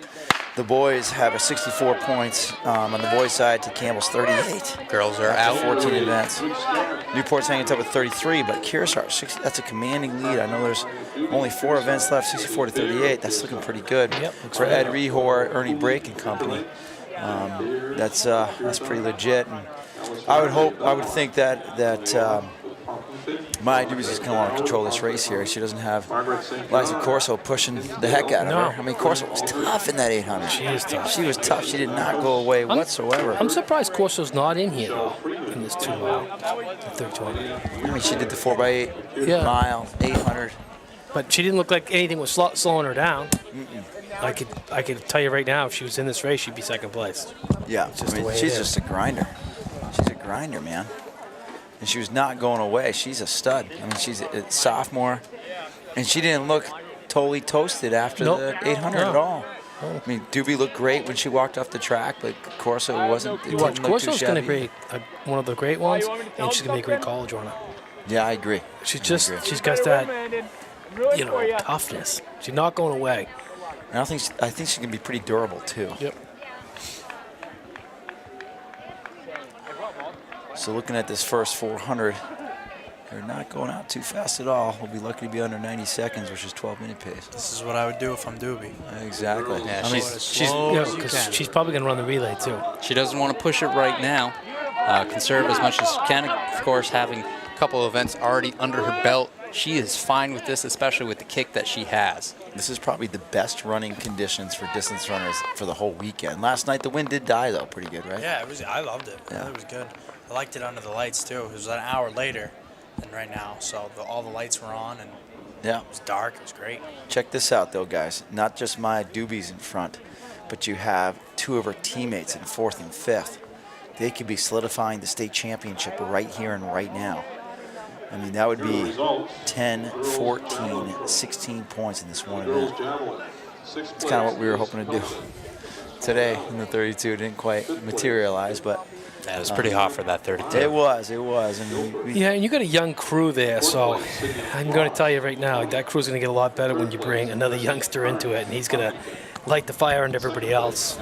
I wonder who you're talking about. Yeah, well, I'm not going to make. I think everybody knows what I'm talking about. That is going to. Yeah, Tyler Kasich, man. Tyler Kasich and. That kid's so fun. Shout out to Aiden Cox, who probably is at home watching this. His dad refused to bring him. Hey, he got up at 5 o'clock this morning, and we made it here about 5:45 to start setting up. So I thought he deserved the evening off. Doobie coming through at 2:55.87. Gosh. So that if you do pedestrian. That's pedestrian for her. And you know what? This is great team racing, I think. Doobie just keeping it nice and controlled. And she has her 2 teammates in 4th and 5th. She's stringing them along. She must be feeling pretty comfortable right now, putting a little bit of a lead on. She'll be able to see it on the scoreboard. I think that's her tempo, dude. But no, she's definitely chilling. This is tremendous. I'm sure she's in the 4x4 also. But they might not even need the 4x4. No. If they can stay locked on there, that's it. Yeah, I'm looking at 6th, 7th, and 8th, and they're all look strong, but I don't see them kicking into Kearsarge's 3rd girl. 6 feet 2 inches. The winner of the boys high jump, 2019 Division 3 champion Jack Parker. Yeah, so again, those team rankings we gave you were with 14 events scored. So still 4 events, one of them being this, one being the 4x4. So that's 2 other field events that are kind of a little bit of an unknown right now. Really adds into the equation, makes it really hard to calculate, especially on the fly. Well, Greg might be talking about how we were pressuring him because he's kind of our math guy on the Co-Brown staff, and 423 through 1200. So she's dropped it a little bit. 423.36. Yeah. And Alice Riley, the Belmont stalwart for the past 4 years. I think she could get really good in college too, Jimmy. Yeah, no, she's strong. You know, she just, I liked her in cross country. Yeah, I think she's a future 10K kid, to be honest with you. But yeah, so we're just trying to do the math at 16 out of 18 events, and you know, it's hard to do. Even though if you're a mathematician like Mr. Hall. It's going about 7, 8 teams deep, just because all of those teams were 1-2 points away from each other, so no one was really out of it, and it did end up coming down to those last 2 events for a number of teams. Well, you got to hand it to Hollis Brookline. I mean, they were in that pack of teams that we were looking at as a coaching staff, but that's their first plaque, I think, in quite some time. Yeah, they came out of nowhere. They came out of nowhere, and you could tell their kids were on it, and they're well coached. And they certainly came to play today. Their 4x8 was awesome. 4x8 was awesome. Give it the go for out. 8:16. That's their relays were Kids for real. fast. Yeah, that was a legit 4x8. You can't tell me that's not 1 or 2 seconds. I know. Think about the hair. the drag of my hair. How about that? I love it though. That kid's I hate great. when my hair is You like say 4 1 or inches. 1 or 2 seconds, but you know you make it up with the machismo it creates. Yeah, he stands out. I'll give him that. Yeah, you can't see around it. And, you know what I mean? Like, 5:49.57. It's a strat. Yeah, she's just chilling. That's 11:40 pace. She's gonna get the Triple Crown. Yeah, She's gonna be the Triple third third one of the weekend, which is you don't hear about that too often. She's out there pretty far. We do have our pack of 4 for that 2 through 5 spot. Just came through as well. So that is definitely the battle right now for 2nd place. See if anyone can really make a stamp on it and push it. They're on 12:10 pace. I would probably give that to Riley. Although I'm telling you, the Kearsarge girls are Making a move right now. trading off and working together. Yeah. Why wouldn't you just go with the teammate? I believe that would be Bears and Bear, if I had to guess off the top of my head. Oh, they are. If I see a few more lead changes over there, I squint, I look over, and I think that might be Carter Sylvester. Seacoast last week. He ran with a lot of heart. Did you guys ever do the replay on that? I'm going to have to. I still haven't gone back and seen how many 16 times it's exchanges. switched. 16. 16 times. No, I'm only kidding. I have no Well, idea. I believe it. That's not exactly the smartest strategy. I take it you missed that race? He looked Missed great. that one. Oh, you'll have to take a look at that one. Seacoast 3200. Lead changes left and right. Probably 20 lead changes race. in. Not either one of them. Three to go. Noah Terracina won it. 3 to go. 7:15, 7:16. So 3 to go. That would be 7:16.27 for Doobie. And they're in 2nd and 3rd, guys. I mean, if Kearsarge pulls off this 1, 2, 3, That's 24. that's pretty amazing. They're going to win the state championship for the first time in their school history. That's kind of fun to do. How would you know? He's beat me to it. 7:36. 3 to go. We talked about this. You're good. 3 to go. Let's go. Come on. Let's go. So that's Jenna Bears and Lily Bear. Called it. You think they're related? No, No. Bears and Bear. Spelt differently, I too. know. Yeah. I saw a bear today at Bear Brook. First one I've seen in a long time. I heard the Black Bears won it today. They How did. about that?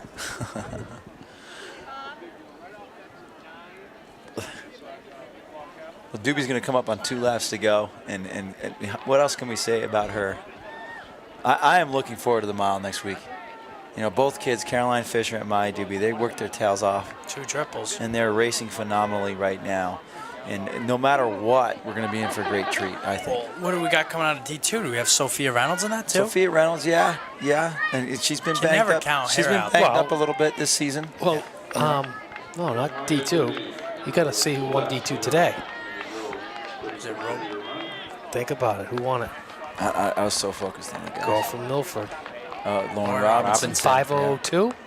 I think she's more like 506, 507. But still, Yeah. Yep. she can lay it out there. I wouldn't be surprised if Robinson That's opts gonna for be the for the 32 though. Wouldn't be surprised if she opted for the 32. Yeah. So, but we'll see. We'll see. Kearsarge got reeled in a little bit. Yep, the Bear and the Bears. D2 winner for the girls in the 32 today was Rachel Hurley. Yeah, 32. 10:58. Yep, she'll return to the 32 again next week. One interesting thing I can see right now is Jeff is in the 4% shoes, so he'll be running those again. I'm telling you. Oh my goodness. I don't know, man. I don't know if Jeff can will his team. I mean, the Kearsarge boys are up by that much. I do be. Yeah. She's going to have 1 to go, right? So her teammates now are 2nd and 4th. I think it's pretty safe to say they're going to score a bunch of points here. So I wonder if she's kind of happy to be running alone right now, having some more competitive races earlier, or if she's wishing she had someone to push her a bit. I think probably content with it for now, and then maybe next week really go after it and try and drop a solid time. 1 lap to go.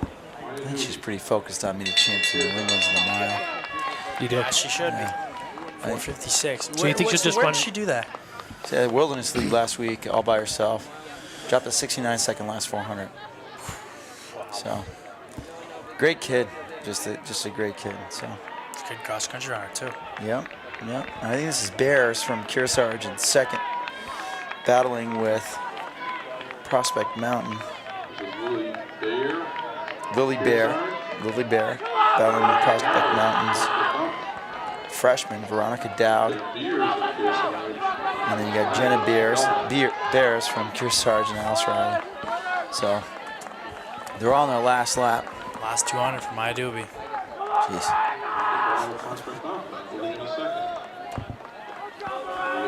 Now, Maya Doobie's only a junior. And that'd be something if she ends up going to like UNH with Hopper. That could be pretty nice. He'll know exactly how to train her and where to bring her. Now, I don't think we're going to see much of a kick here. I think she's just going to bring her in nice and relaxed. I bet you she's in the 4x4, right? I mean, she could do the worm in and she would win.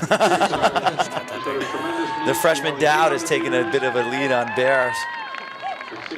So it looks like Kearsarge will be 1, maybe 3, but Bears I don't think is done. She didn't pick it up, though.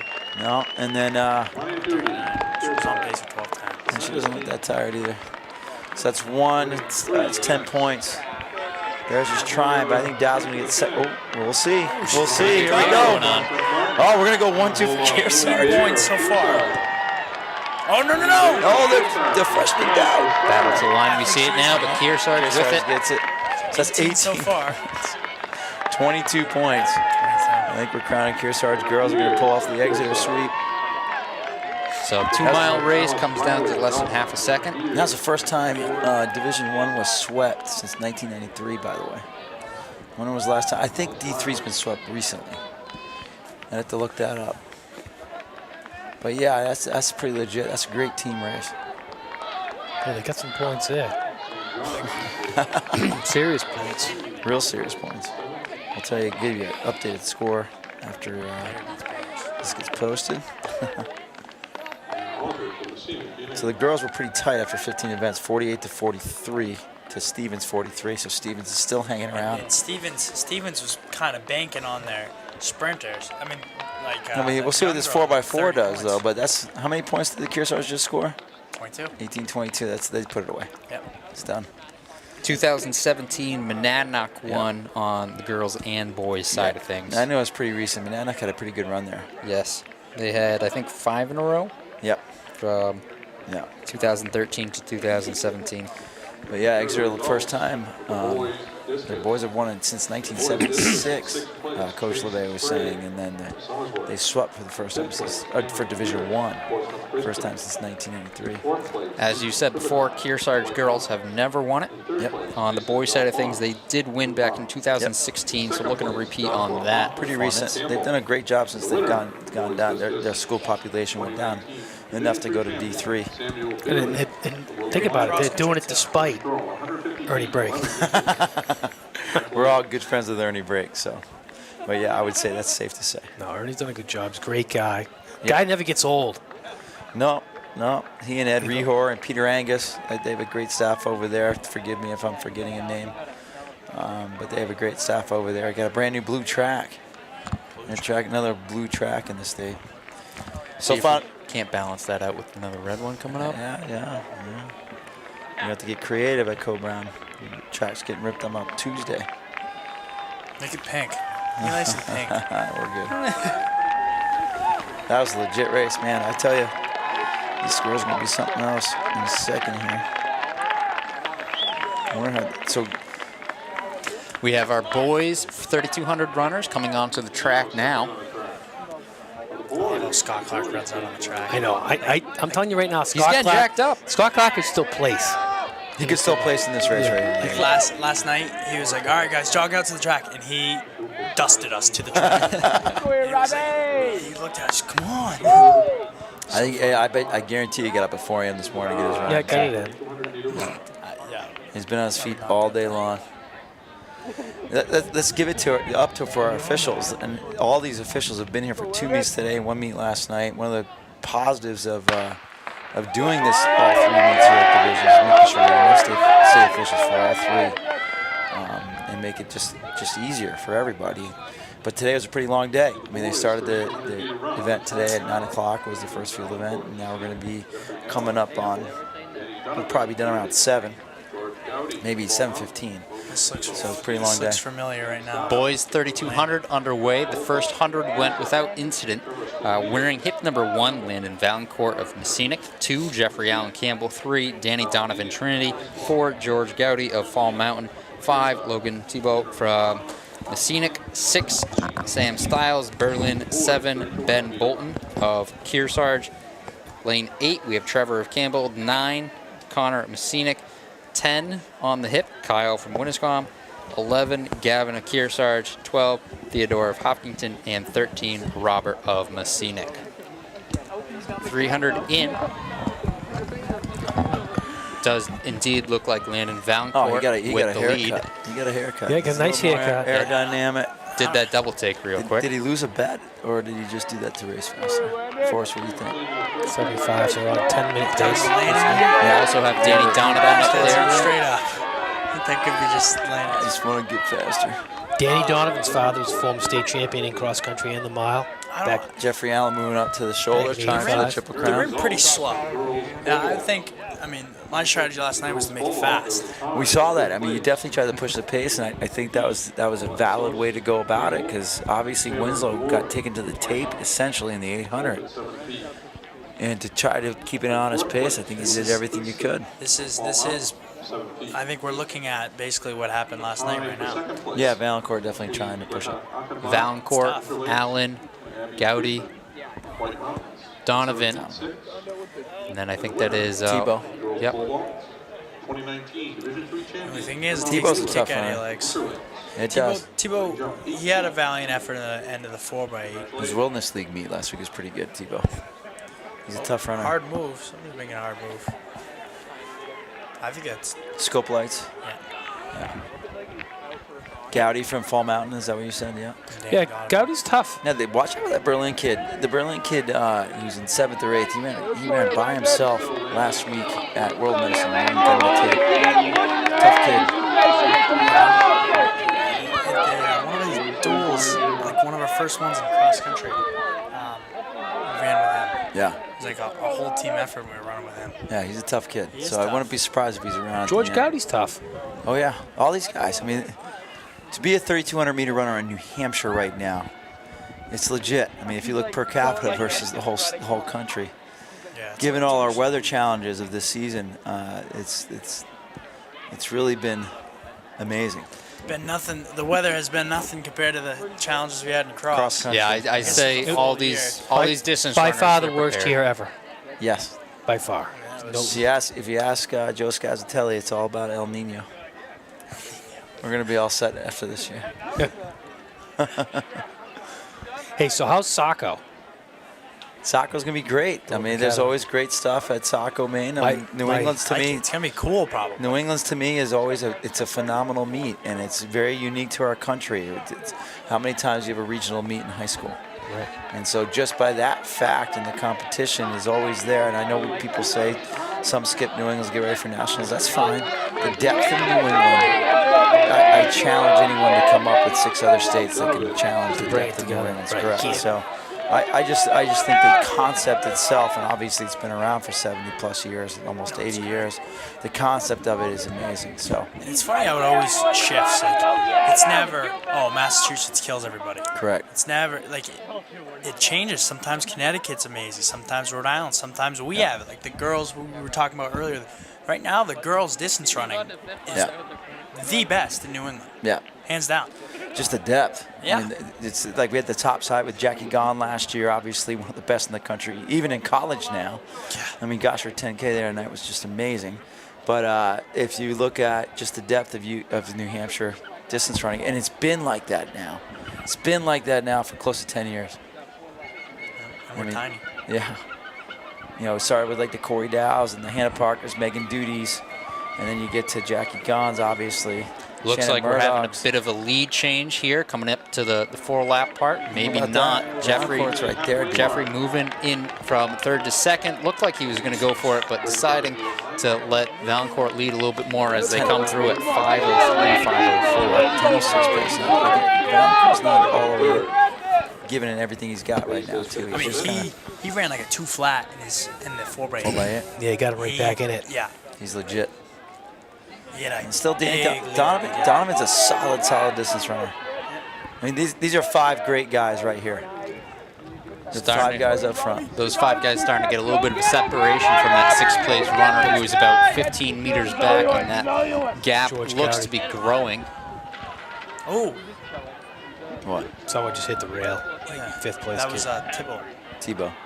Yeah, Tebow's tough as heck, though. You got to pay attention with the rail. You can't just drift off into A space lot and of these start kids thinking are about running stuff. on the rail for the first time the whole season. Yeah. I think all of them. Exactly. You know what? If you hit the rail, That rail is closer than it was in our race, because I was looking at it last night while that race was going on. You know, I had to look at something while people were going by me, and I decided that maybe looking at the rail was the thing to do, and it was farther in. I was like, oh, maybe I can just, I can chill. It's kind of... Gowdy's best ever is 10:13. He was looking at break 10 today. I was talking to Larry Sayers, his coach. 6:18.60. See how close that was? Slowing down. Little elbow to elbow there. I think Allen is thinking about going around. And then you had Gowdy that didn't want to give up his spot. That's racing. Robin's racing, boys. They got it. These guys got to be thinking about Watch out for top 3 actually really does matter in this race, because automatic qualifying for they're- the championship. and this They time's so went much slower than Yeah, they went way too slow to be 4th. Jeffrey Allen tried to move out to the shoulder. If I'm Donovan, I'm thinking about that. Donovan's got a nice finish, but he's got to tighten it up. Yeah, If I you was can't coach, have gotta that. tighten it up. That's you're going the same pace Gowdy. as they are. Gowdy moving towards the lead. Taking the pass on the turn. Maybe setting up to take the lead, but I think Valancourt's thinking I'm just going to hold people off every time they come up. Yeah, especially He's on that a kind turn. of a gutsy runner. Sophomores in this state on the boys' side, they're very good. Braden Kearns. Yep, Braden Kearns. Oh, there we go. Here goes Allen. Can Gowdy go with him? Does Valancourt have a response? Here we go. Yeah, Triple Crown. 800 Underway, to go. 2 to go. Not a bad split. He's gone. Landon's got Landon around 9:57 this year. Yeah. He's got to get top 3. He does. 9:57 is not going to get you in. I mean, you got You can't just leave it here because Valancourt's going to get second. you only ran a 4x800 today. Your mile time's not fast enough, so you got to be third place here if you want to go on to the big dance. He's been playing baseball. You got freshmen. You got that Luke Brennan. He ran 9:29. He's a freshman. Come on, Connor! He ran 10:03 as a freshman. What do you think the 16th place time will be for the top 16 making media champions for 3200? Like the 16th, like the seed, or at Yeah, the race? 16th seed. Because there's going to be scratches now. Yeah, Now, there'll be keep in mind, scratches. everybody's going to enter everybody, and they're going to see where they're at, and they're going to start scratching. Pick 9. I think Dave Cook will be the last guy. 9:46. Let's get in this race. Right, you're right. Yeah, You're right. it's But what about outside of automatic qualifying? I think it's 9:46. I think it's going to Yeah. go slower. I think it'll be 9:50s. Yeah, I Time think close enough. 9:51 or 9. I think you got to be under 10 though, which makes it legit. I mean, that's for real. Not Jeffrey Allen 8:44. taking the bell. 8:44.42 for Allen. Triple crown. Well, Winslow's not running. Second and third, 8:51, 8:52. He's not running 1300. So that's good. That's what I'm saying. Yeah, There's gonna it'll be a lot of jostle around. scratches, yeah. But, Yeah, probably. like Luke's got a 9:38. I think that'll get in. Yeah, he's definitely getting in. There's no doubt about that. That's a legit time. And he won't, he won't have the mile, and he's going to Because the way I looked at it before, Cook was like 14 or 15. And a few guys have passed him. Pretty close battle right now for Look at that. second place, and they're picking up the pace, slowly gaining on Jeffrey, but they've got another 60 meters to go and not enough track to make it there. Is it Valancourt you got your automatic qualifiers from D3? Get that group! Really short move. Just the pop. I love those moves, actually. The Messinic boys make a lot of it. I'm watching them today, and they do that a lot. Allen finishing up his race now, 60 meters. Congratulations, 2019 Triple Crown winner, Jeffrey Allen. Hey, Valancourt's going to lose this race. He's not going to get in. Look at this. Oh my Take a look gosh, at come this. on, Landon. Danny Donovan, you got to give it all the way. It's That's a a 3200 huge meter kick race. right there. There goes your MOCs right there. You're not getting in. That's it. Second was Gowdy, Got to finish it out. Third, Donovan of I Trinity. think Mike will have another 10:04. talk with him. They did the same thing in the wintertime. You got to finish it out. Another You have close it in battle. you. Styles from Berlin. See, that is the problem with the 10-18. pop moves. Scopolites, Campbell, 10-19. A little explosive, but Bolton, Kearsarge, 10-22. It's a good double for him. Tebow, 8th, 10-28. Oh, that's tough. it's 9:57. I don't think 9:57 will get him in. I don't know if Might be, and it's not Dan- 18, it's 16. You know what? Donovan. Donovan made it in. Donovan He's made a it. He solid wanted it. runner, guys. He's He a wanted solid runner. Yeah, I remember the MOCs last year. Oh, he took it out in you guys, Yeah. right? Go, Robert! Flex, boy, flex! Woo, woo, woo!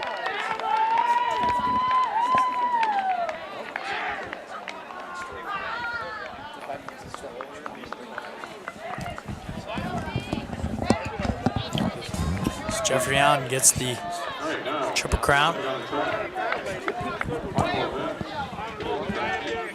We're going to see Maya Doobie again in the 4x4 maybe? Fellas, team scores at 17 events. Kearsarge's going to win their first state title ever on the girls' side. They have 70 points going into the last event to Interlakes 49. The real race is for second. So Interlakes is 49, Stevens is 43. So going to the 4x4s, pay attention to that. That's going to be pretty amazing. So Kearsarge just locked it up on both sides. Kearsarge, I'll double check the men's. The men's 64 points to Campbell's 57. So that is not a lock. No. 16 events in, and that's after the 3,200. So there's still two events to be counted. I know they just closed up. There must be a field event somewhere. Did they put Allen's points in Yep, there? Allen's points are in there from the 3,200. So right now, Kearsarge is 64, Campbell 57. This meet could come down to the 4x4s for the men's. So pay attention to that. I do see Maya Doobie shaking her legs. I think she is quadrupling. Probably, if she's on the boys 4x4, I think they could have a really good shot. Boys 4x4. Hey, congratulations to all the champions this weekend. I'm going to go start cleaning up. You guys have fun. Thanks again to Tim Cox joining us this evening for Is that D3. Tim Cox? That was Tim Cox. I didn't even know it the You whole didn't know time. who that was? No, I didn't know who it was. I thought it was some random guy that walked in here. Oh. I was humoring him about winning a championship. I didn't We're believe working on getting better security, but Wait, Co Brown actually won? Yeah, I guess they did. Jeez. Yes. Yeah. First time in team history. It was pretty good, pretty impressive. Super awesome group of guys. I don't have enough positive words to say about them, and it was more than just the individuals who were there today. It was the whole team, the whole season, really working together. Alumni too, stopping back last couple of weeks, especially helping out where they can. So it was a great win for not only the team, but the school and the program itself. I was pretty ecstatic about it, being a former runner for Co Brown, getting runner-up twice in my 4 years. So I was happy to share the news with some of my former teammates as well. Pretty special moment for a lot of us. Congratulations, you guys put a lot of hard work in it. All your sports at Co Brown, you guys are a model program for the state. Thank you. And of course, we talk about all the sports. Have to give a shout out to our athletic director, Matt Skids, who actually was the meet director today, part of the track committee, and stepped into that role for Division II. Let the coaches coach. Yeah, and Matt Skids is a great guy. He really is, because that's what he does do. He seems like he's a part of it, and he understands the whole big picture. It's culture. It's got to be a culture. You look at the Co Brown culture, and you can tell that it's very. There's a lot of emphasis on sports and as a whole. As I can see that there's distance runners at the basketball games and vice versa, and that's how teams start to win. Oh, absolutely. I know it didn't go this past year, but the 2 previous years I ended up going to the student leadership conference with some of our athletes. I know you've been there too, and talking to other programs, other ADs, other athletes, and kind of getting the vibe for how the rest of the state is. There was a ton of positive things about Matt Skids, so definitely high praise to him, and it seems to be working for us at least. We do have our girls 4x400 section 1 well underway. We will see in hip number 1 Newmarket, 2 Raymond, 3 Monadnock, 4 White Mountains, 5 Newfound Regional, 6 Newport, 7 Epping, and 8 Prospect Mountain. In 4th place, Grace I believe we are on the 3rd leg of that now. In 3rd place, Tamia Ronish of White Mountains. In 2nd place, Amy Drew of Conant. Getting a little bit spread out. Girls triple jump. 2019 Division III champion Emma Wheeler of Interlanes. Winning jump 34 feet, 1/4 inch. Still a pretty good little crowd here. Yeah, I can see building a little bit on the infield, a little bit of it being relay teams, a little bit of it just being the excitement. Definitely nice to see a bunch of fans right at the wall there, cheering on their athletes, their teams. Pretty good to see. I know UNH, it's a pretty big place, so everyone kind of gets spread out. It's not your typical 1 or 2 sections of stands where it gets pretty crowded, so it's hard to get a real good feel for how big it is. But I think we've had some pretty good numbers this weekend in terms of the attendance from the audience. Definitely happy to see that. I like it here because the audience goes around the fence. Yeah. So while you're going around, I was in the 2 mile, so 8 laps, and it felt like the crowd was with you the whole way, and it was really packed last night, and it's a really cool race. Yeah, I know actually when I was in high school, we would do our Meet of Champions here, and those were probably the last couple of years that it was done here, and just competing on a college facility. It was, and this was before the stadium was redone. It was huge. It was phenomenal for me, and it made it that much more bigger of an event being at Meet of Champions. It put a lot into it as we have a really close finish here for 1 and 2. 3rd, not too far behind. That was indeed Monadnock coming in first at 4:30.23. Very close behind White Mountains, 4:30.32.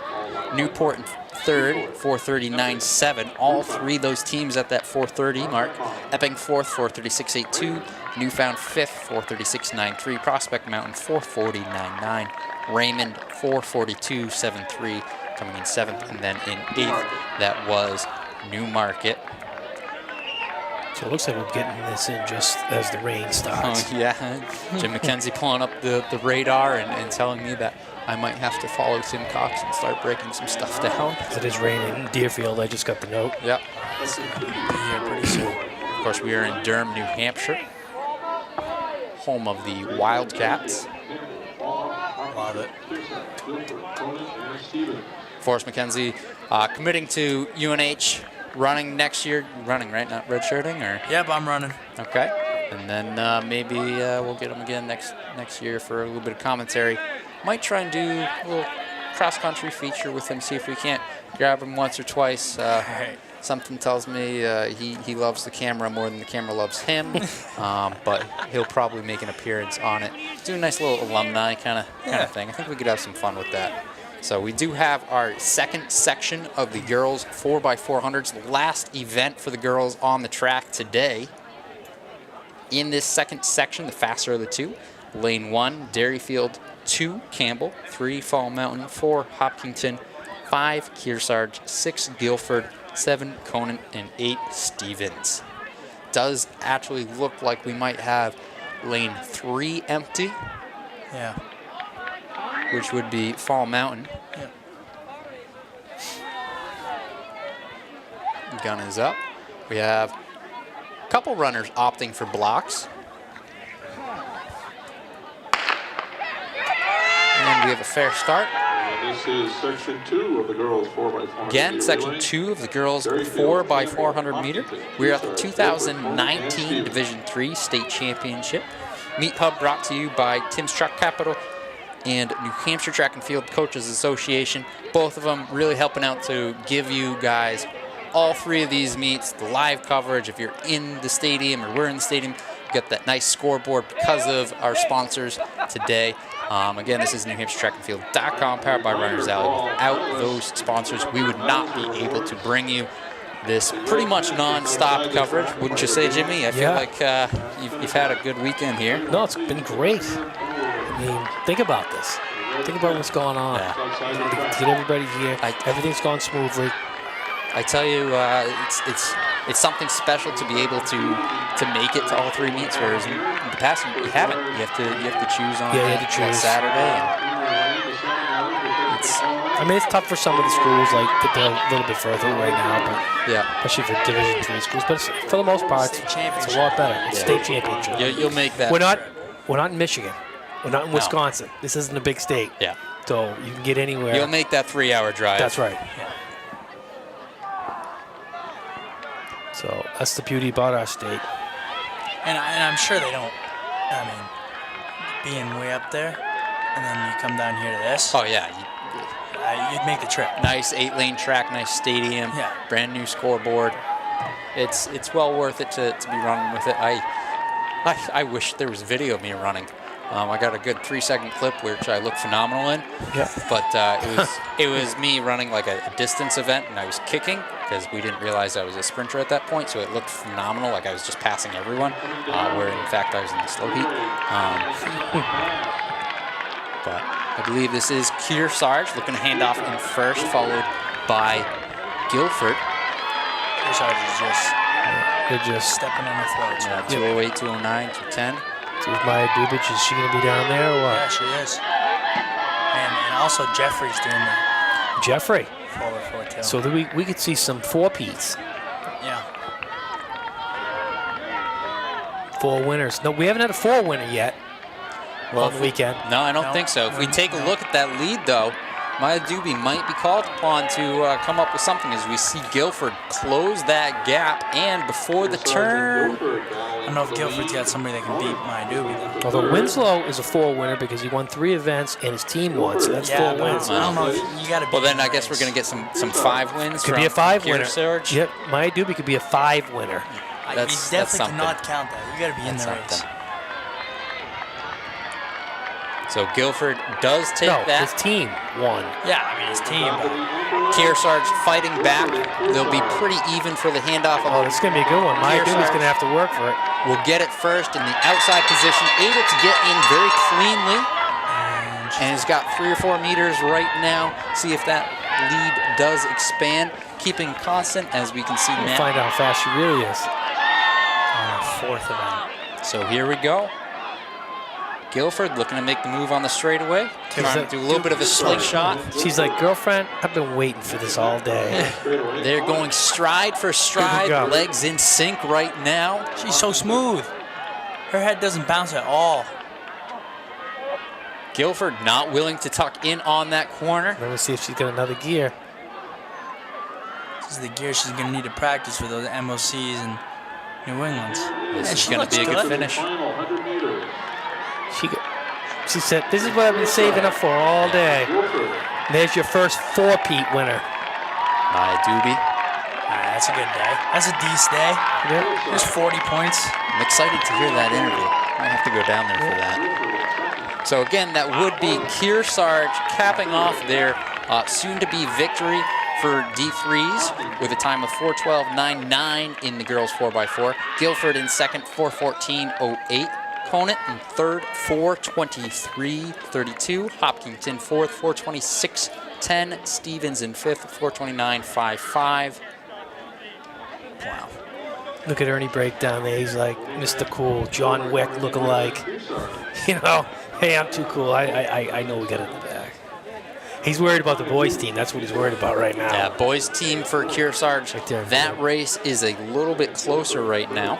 Let's see if we can get some updated scores before the boys 4x4 starts. I know that after 16 events, after the 3,200, Kearsarge does have 64. Campbell has 57.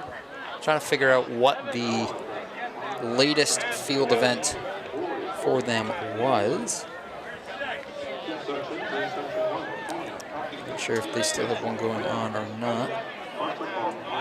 Looks like they might not have long jump results in yet, so that could be the one we're waiting for. Very reminiscent for me of D2.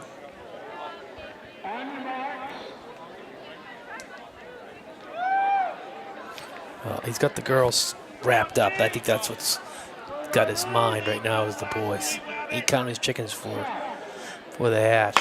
Yep, so 7-point lead as we do see the first of 2 sections take off for the boys 4x400 meter. So it's 7 over Campbell? Yep. Campbell's going to have a strong team, I think. Yeah, they are. They are going to have a good one. So Campbell's got to win, and they got to get 5th or 6th. We'll start taking a look at the scenarios with the long jump in a minute, but right now on the track, lane 1, Laconia, 2, Hopkinton, 3, Messinic Regional, 4, Winnisquam, 5, White Mountains, 6, Raymond, 7, Prospect Mountain, and 8, Hillsborough Deering.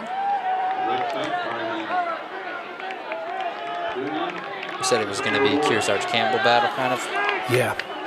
Well, in terms of long jump, I don't know who made it to finals, but I can tell you that Kearsarge had one person in it, whereas Campbell did not have anyone. Oh my God! Did you see that handoff? The kid didn't want to give it up. So really, Kearsarge right now, if they beat Campbell, it's over. Should secure it. Whereas Campbell's hoping for a little bit of a Kearsarge falter and then getting some pretty big points. Yeah, they got to win and Kearsarge get no better than 5th on the win. So we'll have to keep an eye on this heat right here. See where they stack up. So make sure we write down the times on these guys. Got White Mountains leading the way right now. Just trying to hold the form together, get to the end. Got Laconia in second. Yep. And so Kearsarge is ranked. Oh boy. Kearsarge is ranked like 6th. Yeah, that's why I can see the concern on Ernie Break. That's why he ain't counting it yet. I can tell you right now. With Campbell's ranked like 4th. And you know Jeffrey Allen wants another. Yeah. So, What's the difference between fourth and first? For those of you unaware of the scoring, first place gets 10 points, second place gets 8, third gets 6, fourth gets 4, fifth gets 2 points, and then sixth place gets 1.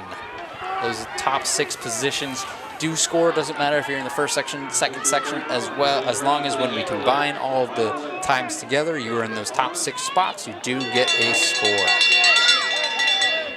yeah, Campbell's 4th, Kearsarge is 6th for that rankings. So Campbell will have to move up from their seating in order to take it from Kearsarge. So if they get, so what happens if there's a tie in the team score? Tie. It's a tie. Well, basically, you want to be first to the plaque in that case. Here we actually have a spot out there we could do the hammer throw like they do in Rhode Island at another event. Yeah. That wouldn't be bad. Or you could do a steeple. Fill it out. Steeplechase. Steeple. Yeah. I was thinking maybe do 300 hurdles round 2, but stretch it out, make it 400 hurdles. You could do that. Or add a 0, make it 3,000-meter hurdles. DMR anyone? Yeah. Or you could just do good old-fashioned jousting. I was thinking about it this morning. We don't have any multi-events, so we could do a nice decathlon. Oh, we could. Yep. So White Mountains took that one. Take note of that time of 3:40.94. Write that down, go. Laconia, 3:43.24 for second place. Coming in third, Winnisquam, 3:45.46. Fourth, Prospect Mountain, 3:49.43. Fifth, Raymond, 3:49.91. And sixth, Hopkinton with a time as well. Section 2 of the boys 4x4, the last event of the day. If we have a clean start, we should only have one more gun today. If you're keeping track of that at home. In Section 2, Lane 1, we have Monadnock, 2, Kearsarge, 3, Campbell, 4, Belmont, 5, Trinity, 6, Interlakes, 7, Newport, 8, Conan. So again, Kearsarge with the lead right now. Campbell could be threatening if they have an outstanding performance here. Again, those two noted 2 and 3, so this first lap they will be running right next to each other. Think they know the stakes right now? Oh, yeah. I think a good tiebreaker would be the amount of first places you got. And if it's tied there, or the amount of second places. You know what I mean? Jump in, Kearsarge didn't place.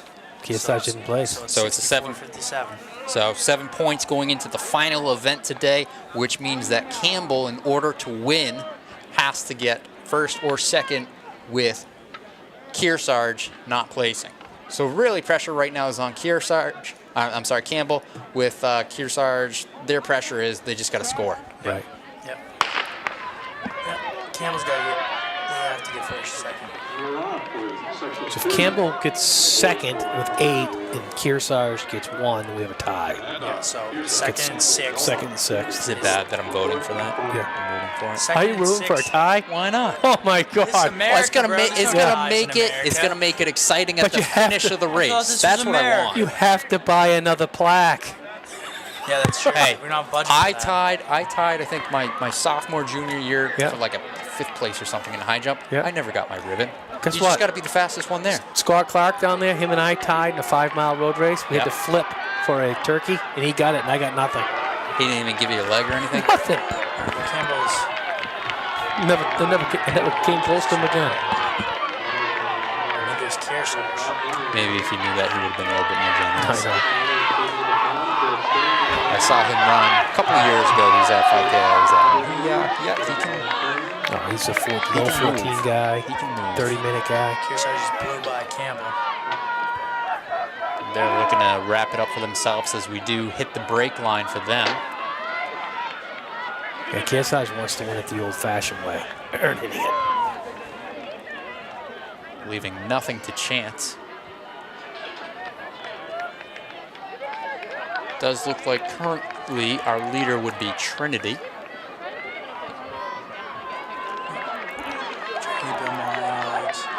Kearsarge, Campbell.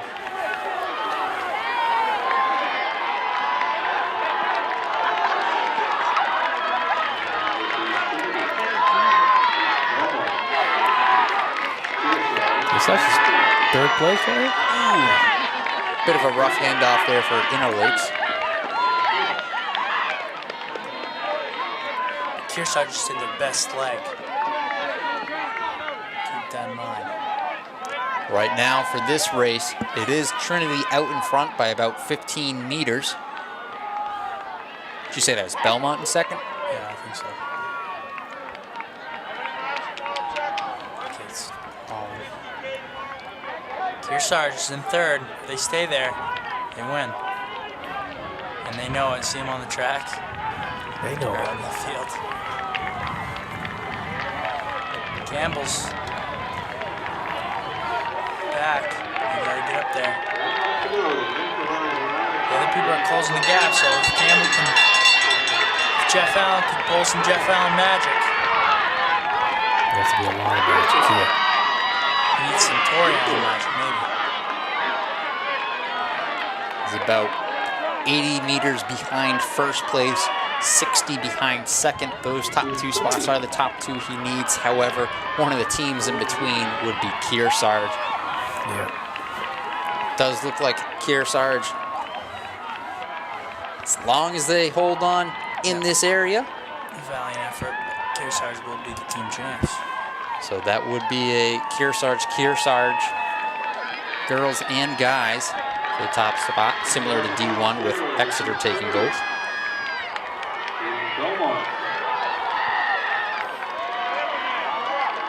And a respectable time for Trinity. Look at Ernie's coming to life now. He knows it. He can smell it now. He wants to cross that line and celebrate with his teammates. They won the state championship. He knows he secured it. Trinity, time 3:34.71. Belmont, 3:36.70. Kearsarge, 3:42.22, securing their first place overall. Newport, 3:43.34. Inner Lakes in fifth at 3:43.59. And Conant in sixth, 3:43.91. Seventh, Monadnock, 3:57.07. And they had it mixed up. yeah, looked like a little bit of a mishap for a runner at the finish line. I believe that's a Conant runner. Jeffrey showing some nice sportsmanship there. He's a great sport. But Jeffrey Allen's probably one of the nicest guys going. He's friends with everybody on every other and every team. So that does actually conclude Division 3 for us. Once again, this has been New Hampshire trackandfield.com, powered by Runners Alley, coming to you from 2019 Division 3 State Championships Meet Hub. This year brought to you by Tim's Truck Capital and New Hampshire Track and Field Coaches Association. Pretty cool to see today. We saw Kearsarge girls with their first ever team victory. And then the boys, Kearsarge boys have won 3 of the last 5, I believe, so this would be 4 of the last 6. They should be pretty happy with that, and I think that'll be a pretty good bus ride home. Oh, really good. Yeah. Really good. Back to Sutton. So, nice special day. The winner of the boys long jump, 2019. I'd like to thank everyone who's been tuning in for this track and field action this weekend in New Hampshire. We're excited to come back next weekend for Meet of Champions. One meet, all top talent in New Hampshire will be on display there.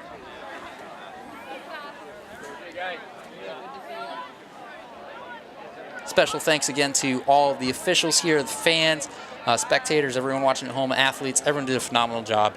I had a really fun weekend with it. The crew, camera crew, they've been working hard. They had a nice long day on their feet trying to cover all the action for us. Same thing goes over to our control room as well, helping out to get us all those pictures and those graphics. For Tim Cox, Jim McKenzie, and Forrest McKenzie as well. I am Greg Hall from New Hampshire Track and Field. We'll see you guys next week. Have a good one. We'd like to have the teams gather in the infield to announce the results. I did it! Trophies.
All right, ladies and gentlemen, we'd like to present the team awards.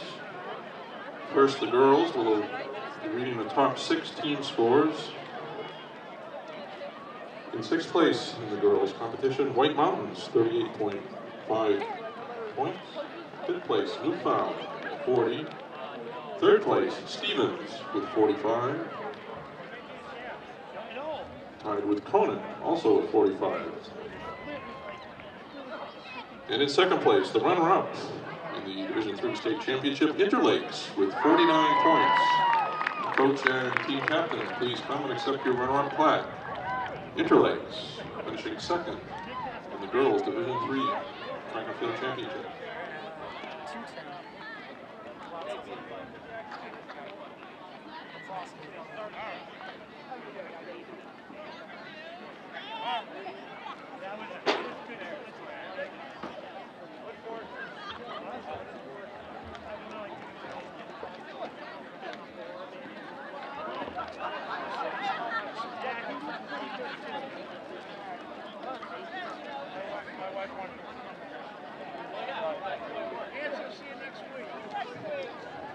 Congratulations. And the winners in 2019 NHIAA Division III State Champions in Girls Outdoor Track and Field, Kearsarge, with 80 points. Congratulations. Coach and team captains, please come get your trophy.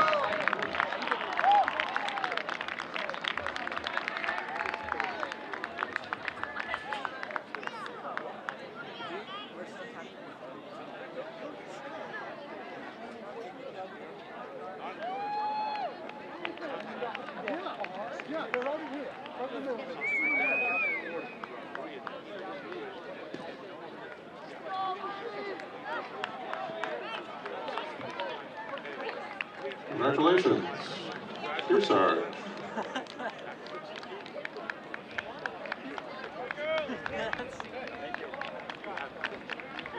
I think that's my favorite part. Referee stood by, girl. Heard it? Decision. Get up to it. We'd love to have you. Beat him up on the bus. And now, the awards for the boys, Division III. Top 6 teams. In 6th place, Newport with 34. 5th place, Hillsborough Deering with 38. In 4th place, White Mountains with 43. In 3rd place, Trinity with 48. Finishing in 2nd place, the runner-up in boys Division III, Campbell with 57. Coach and team captains from Campbell, please come accept your trophy.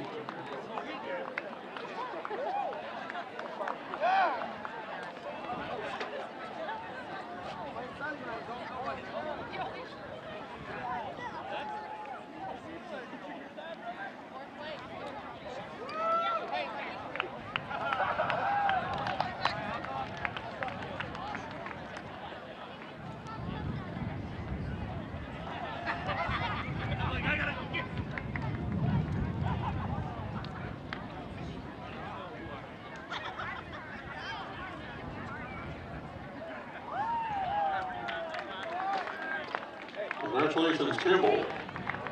And now the winners and 2019 NHIA Division III state champions in boys outdoor track. Kearsarge, 68. Congratulations, Kearsarge High School, winning both the girls and boys Division III outdoor track championships. Exeter did that in Division I, now Kearsarge has done it in Division III. Stop doing!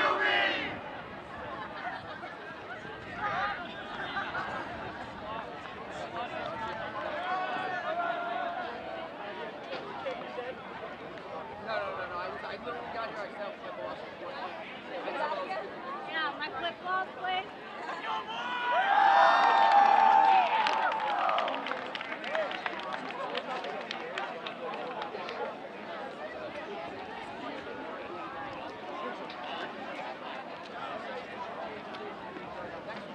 Last one I had to go watch. I had to